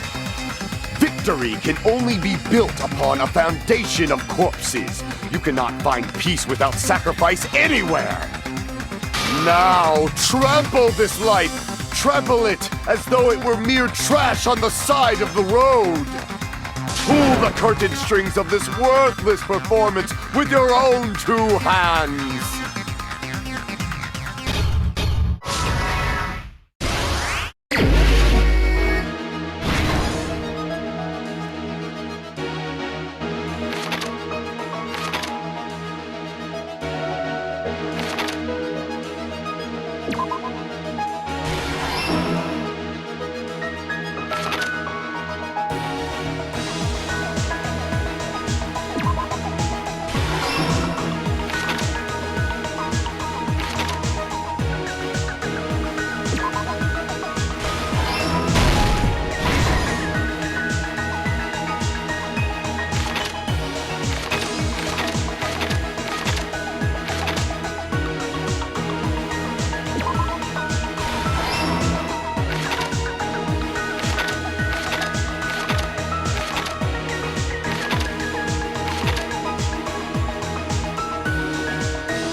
Here's everything that happened in this case. Let's first go over the many tricks the killer prepared before they committed the crime. First, they destroyed the contact elevator. This separated Nagito and the others in Strawberry House from our group in Grape House. Next, they lured Nekomaru out by himself by turning back all the clocks in the funhouse by 2 hours. Additionally, in order to secure an alibi, the killer went to the Strawberry House lounge and set the wall clock's alarm to 5:30 a.m. After finishing their preparations, the killer went to Strawberry Tower with the necessary tools in hand. They obtained these tools from the Octagon, which you can enter once you clear the final dead room. This means the killer discovered the secret of the funhouse faster than anybody else. That secret being, Strawberry House and Grape House are actually the same building. On the morning of the incident, Nekomaru woke up and headed over to Grape Tower for a specific reason.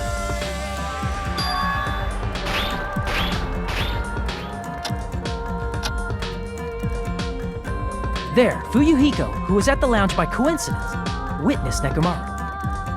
According to Fuyuhiko's testimony, that was around 5 a.m., but by that point, the killer had already messed with our perception of time. In actuality, Fuyuhiko witnessed Nekomaru at 7 a.m. That's also the same time Monokuma Taichi begins.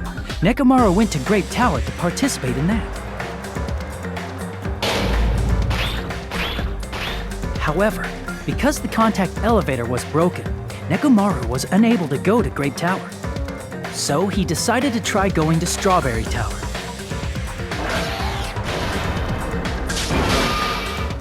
But the killer was waiting for him there.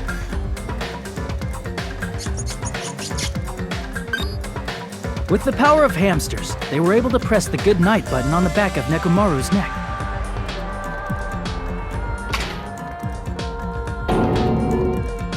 This forced him to enter sleep mode, rendering him immobile. From there, the killer began preparing to use the ultimate weapon.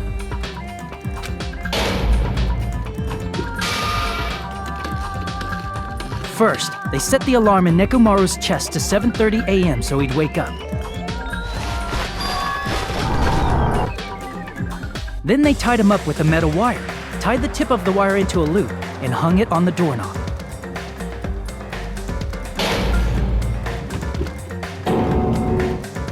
After leaving Strawberry Tower, the killer then destroyed the door button to Strawberry Hall.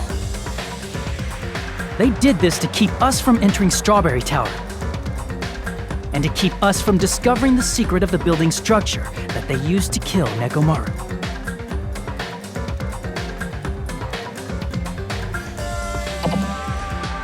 Then, they used the secret Octagon passageway to travel to Grape House. After arriving at Grape Hall, they pressed the button to open the door to the tower.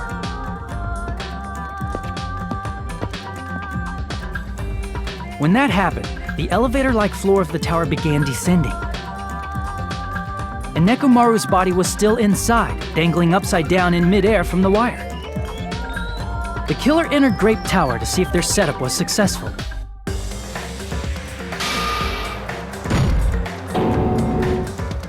And placed a hammer on the floor to look like the weapon, then wrapped a chain around the back door. This was done to make us falsely believe we couldn't enter the tower from Strawberry Hall.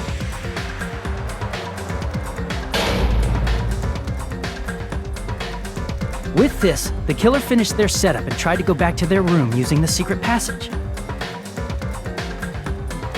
so they could craft their alibi when Nekomaru died from the fall. But something unexpected happened. Fuyuhiko, who saw Nekomaru earlier, was still at the lounge. As a result, the killer couldn't return to their room, and with no options available, time ran out.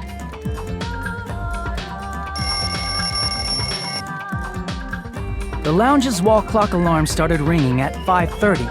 Well, actually 7:30. To avoid a worst-case scenario, the killer was forced to appear in front of Fuyuhiko with the others.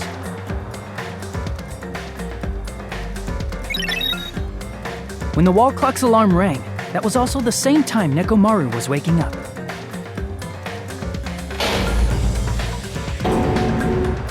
He woke up while he was still hanging upside down, so he couldn't help but sway his body powerfully. Originally, the loop of wire was only supposed to slip off the doorknob, but because there was a heavier load than expected, the doorknob ended up breaking.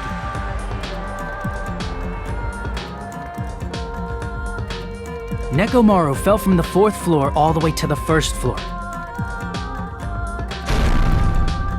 He crashed into the pillar, which decapitated him on impact, and died. The sound of Nekomaru's impact echoed throughout the funhouse. However, by this point, the killer's plan was about to fail, thanks to the broken doorknob and Fuyuhiko. Meaning, the killer is someone who wouldn't have heard the alarm if they were in the deluxe room. They also wouldn't have been able to return to their guest room, because Fuyuhiko was at the lounge.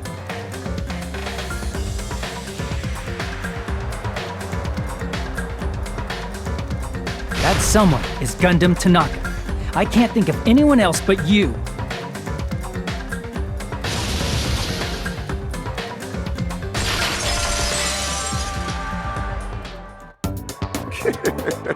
Splendid. That was splendid. For a mere human, you did quite well. Stop. Stop it already. Stop using weird words to avoid the truth. Or I'll friggin' kill you myself! I cannot believe it. I just cannot believe. You killed Nekomaru? I cannot believe something like that! You don't wish to forgive me? Do you feel regret? Then finish it! Cast your impure vote for Gundam Tanaka! My beloved, deadly foes, let the voting time begin!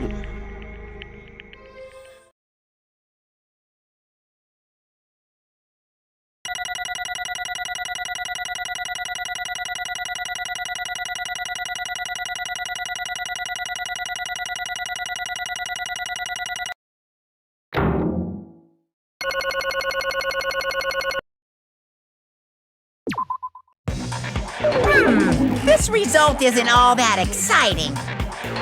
Now then, please pull the lever in front of you and cast your vote. Who will be chosen as the blackened? Will you make the right choice or the dreadfully wrong one? Please pull the lever!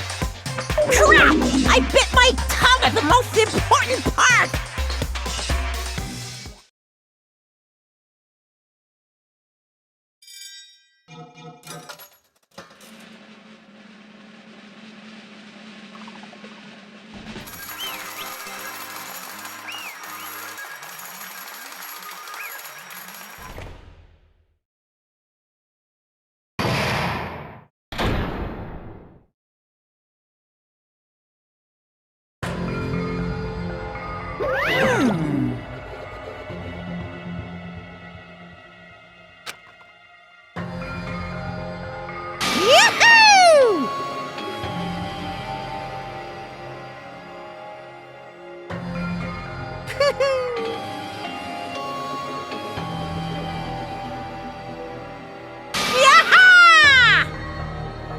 Nice!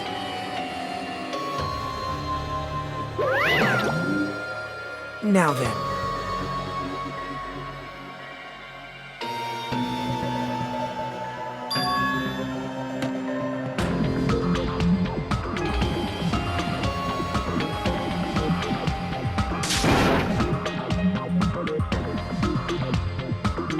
Jeez.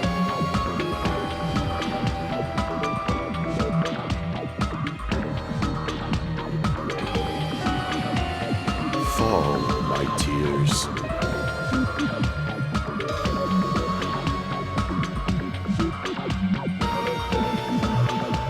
Listen well.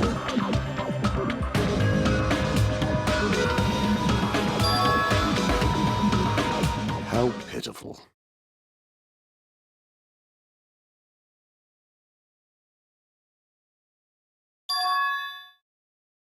Fine.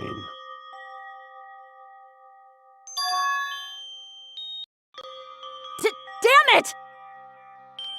This, too, must be the will of causality.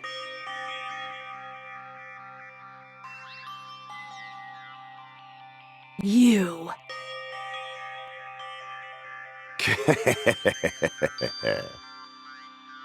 Let's make history.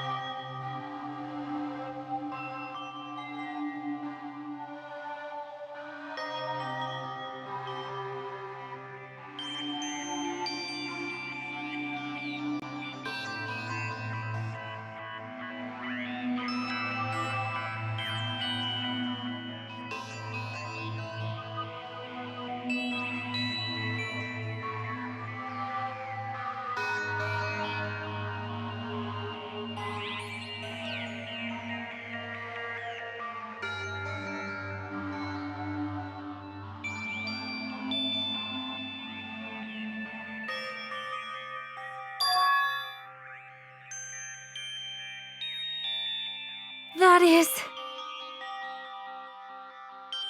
Let me tell you this. Huh?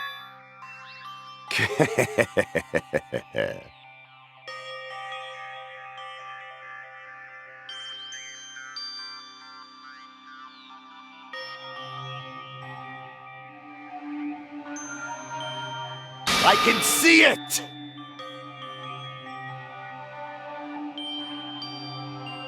Could it be?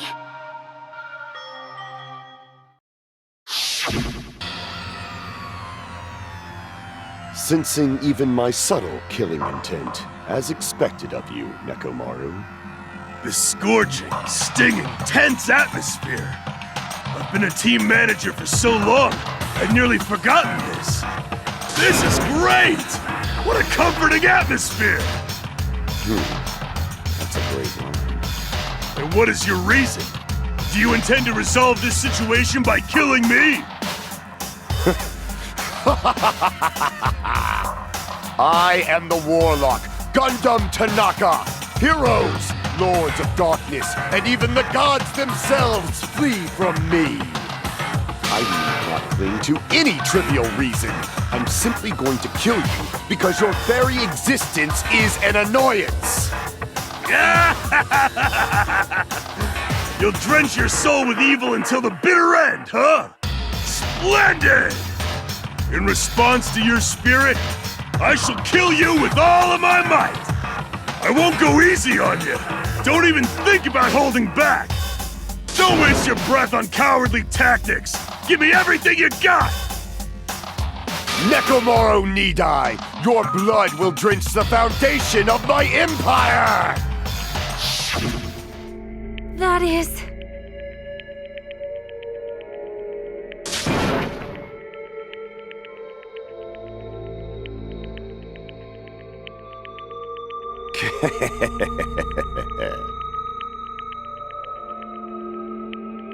Let me tell you this.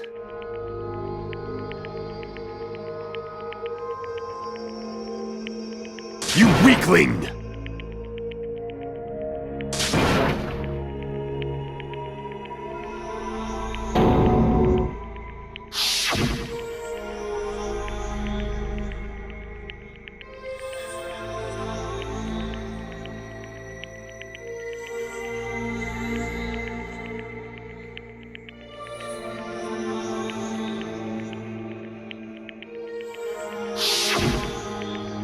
Fall, my tears.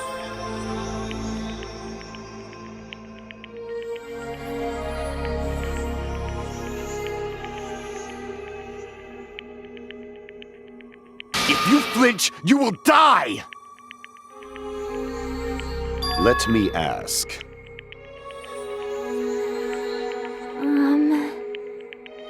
Fine.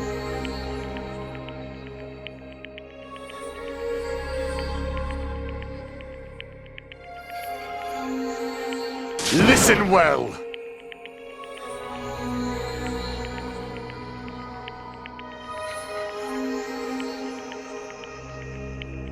I shall engulf this world.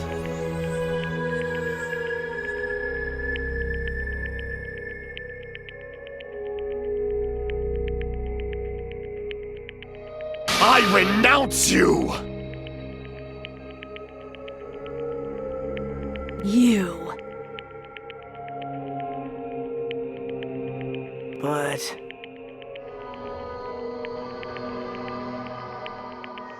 Damn it. Fine.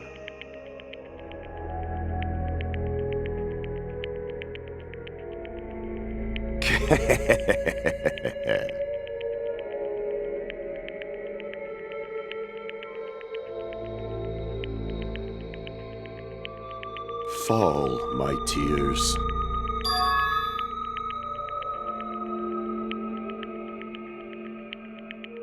Oh. You...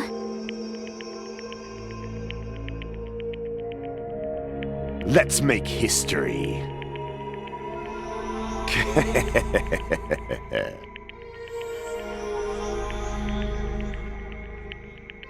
well?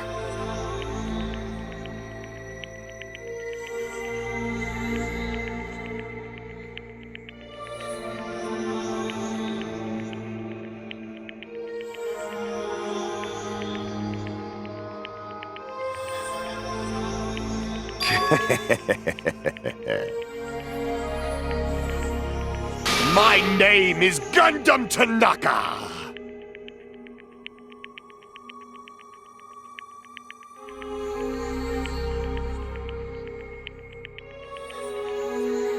Fade like dust in the wind.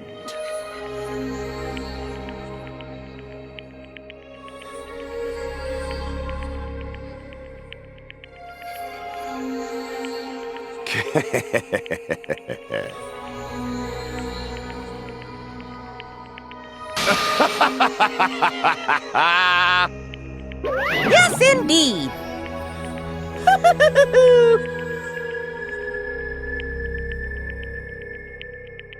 Please wait! I beg of you! Huh?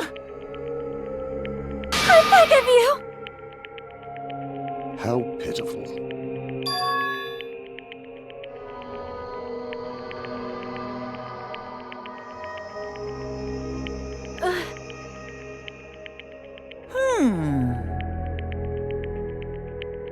Fine.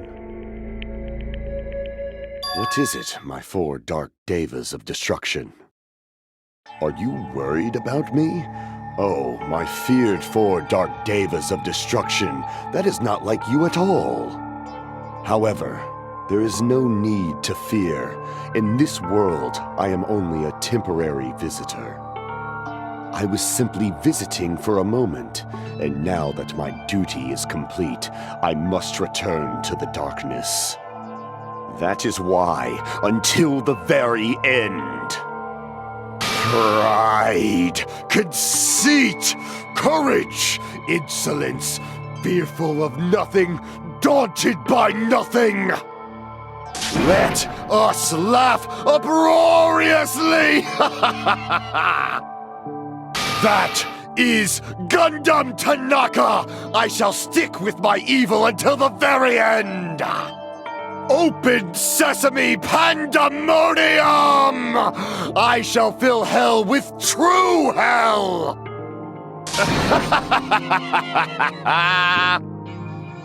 Let's give it everything we've got! It's punishment time!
worst. Oh.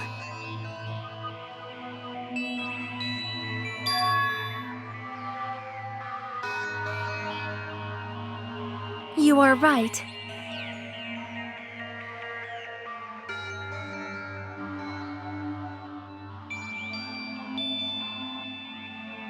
You are right.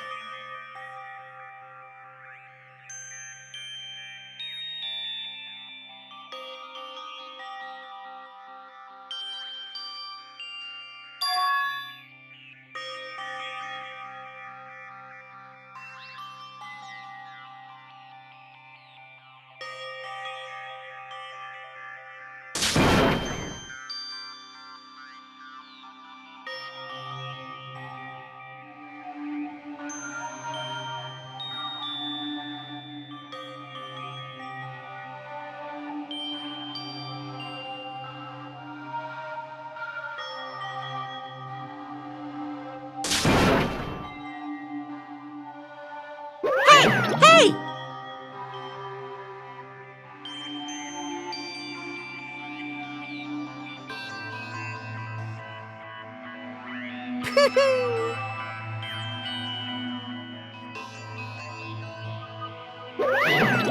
Wait!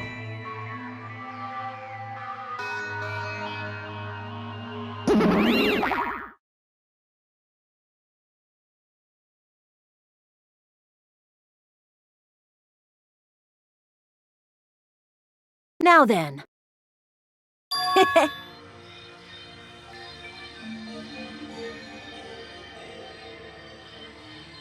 Hey, hey! It's not like that.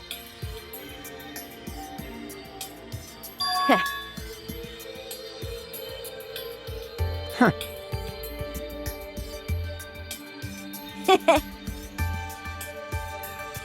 Hey, hey.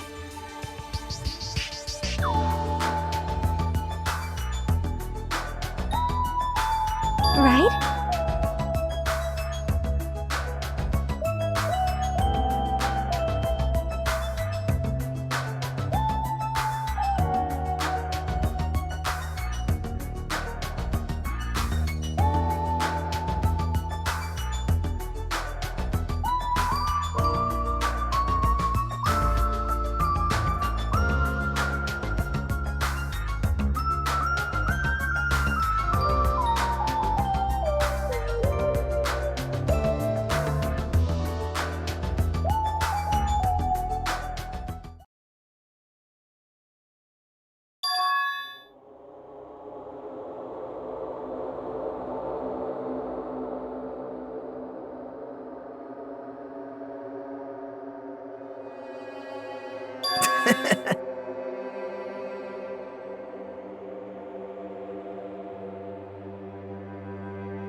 Well...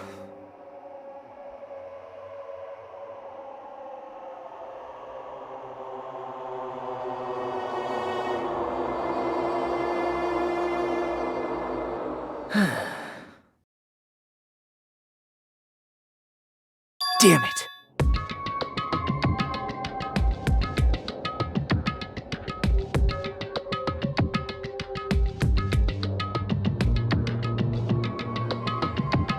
It's obvious.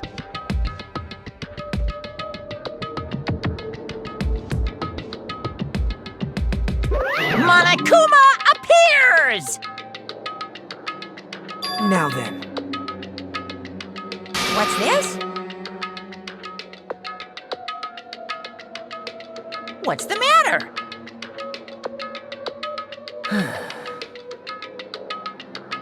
Hmm?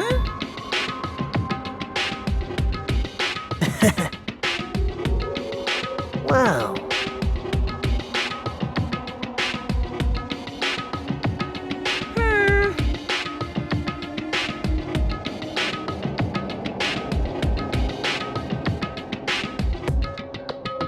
Hello.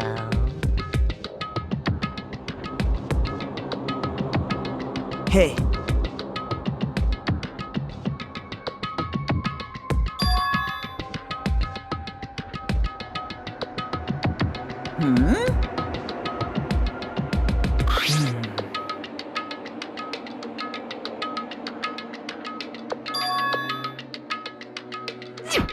Say what?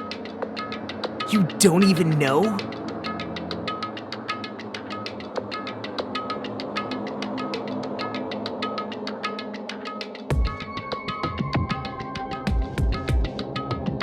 Isn't that right? Of course.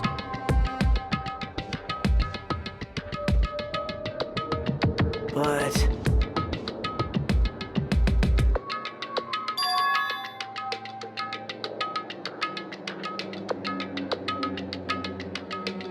Who knows?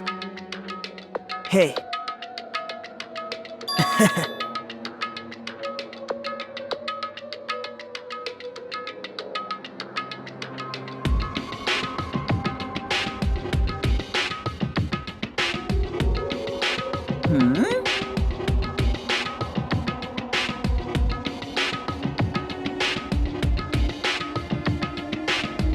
Well...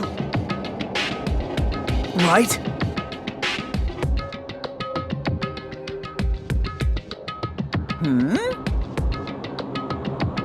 You're getting all riled up.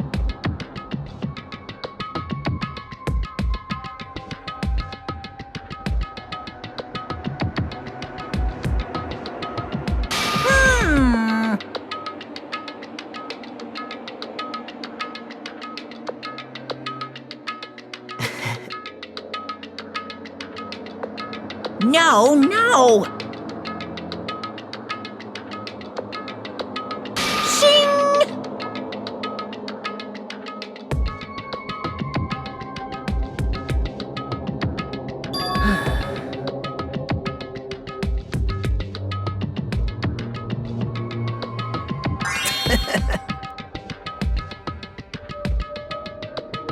Huh? Hey.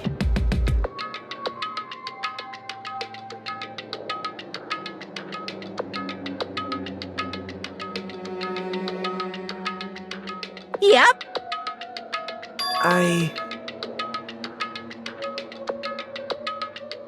Right?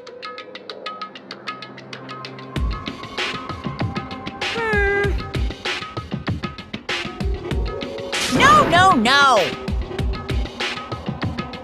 Unbelievable. Well...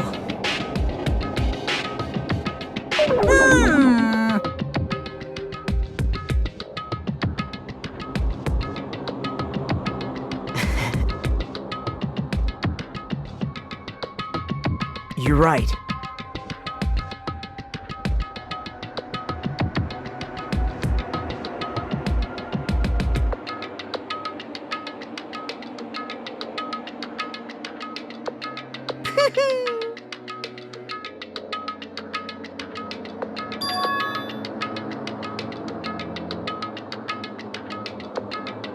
Huh?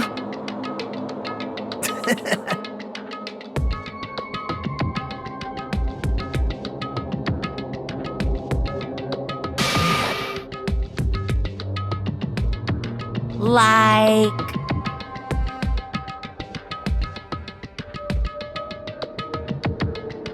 Wow.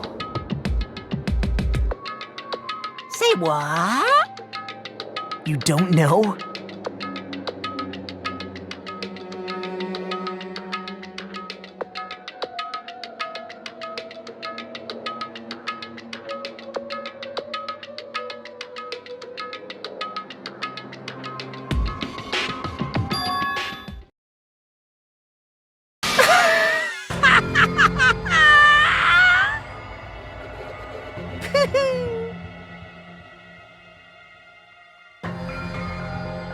Hey.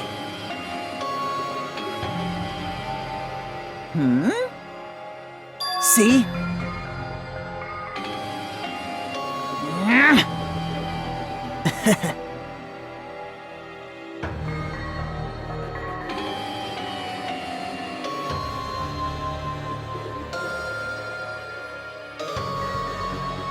Hey,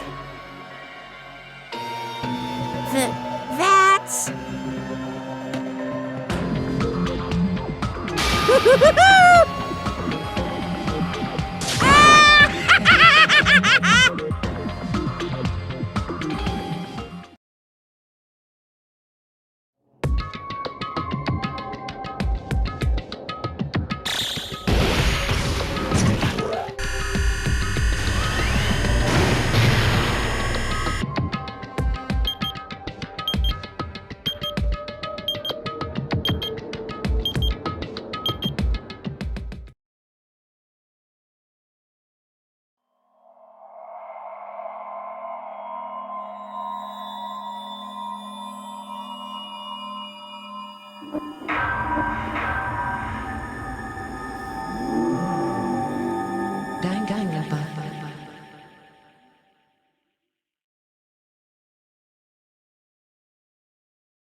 Hmm.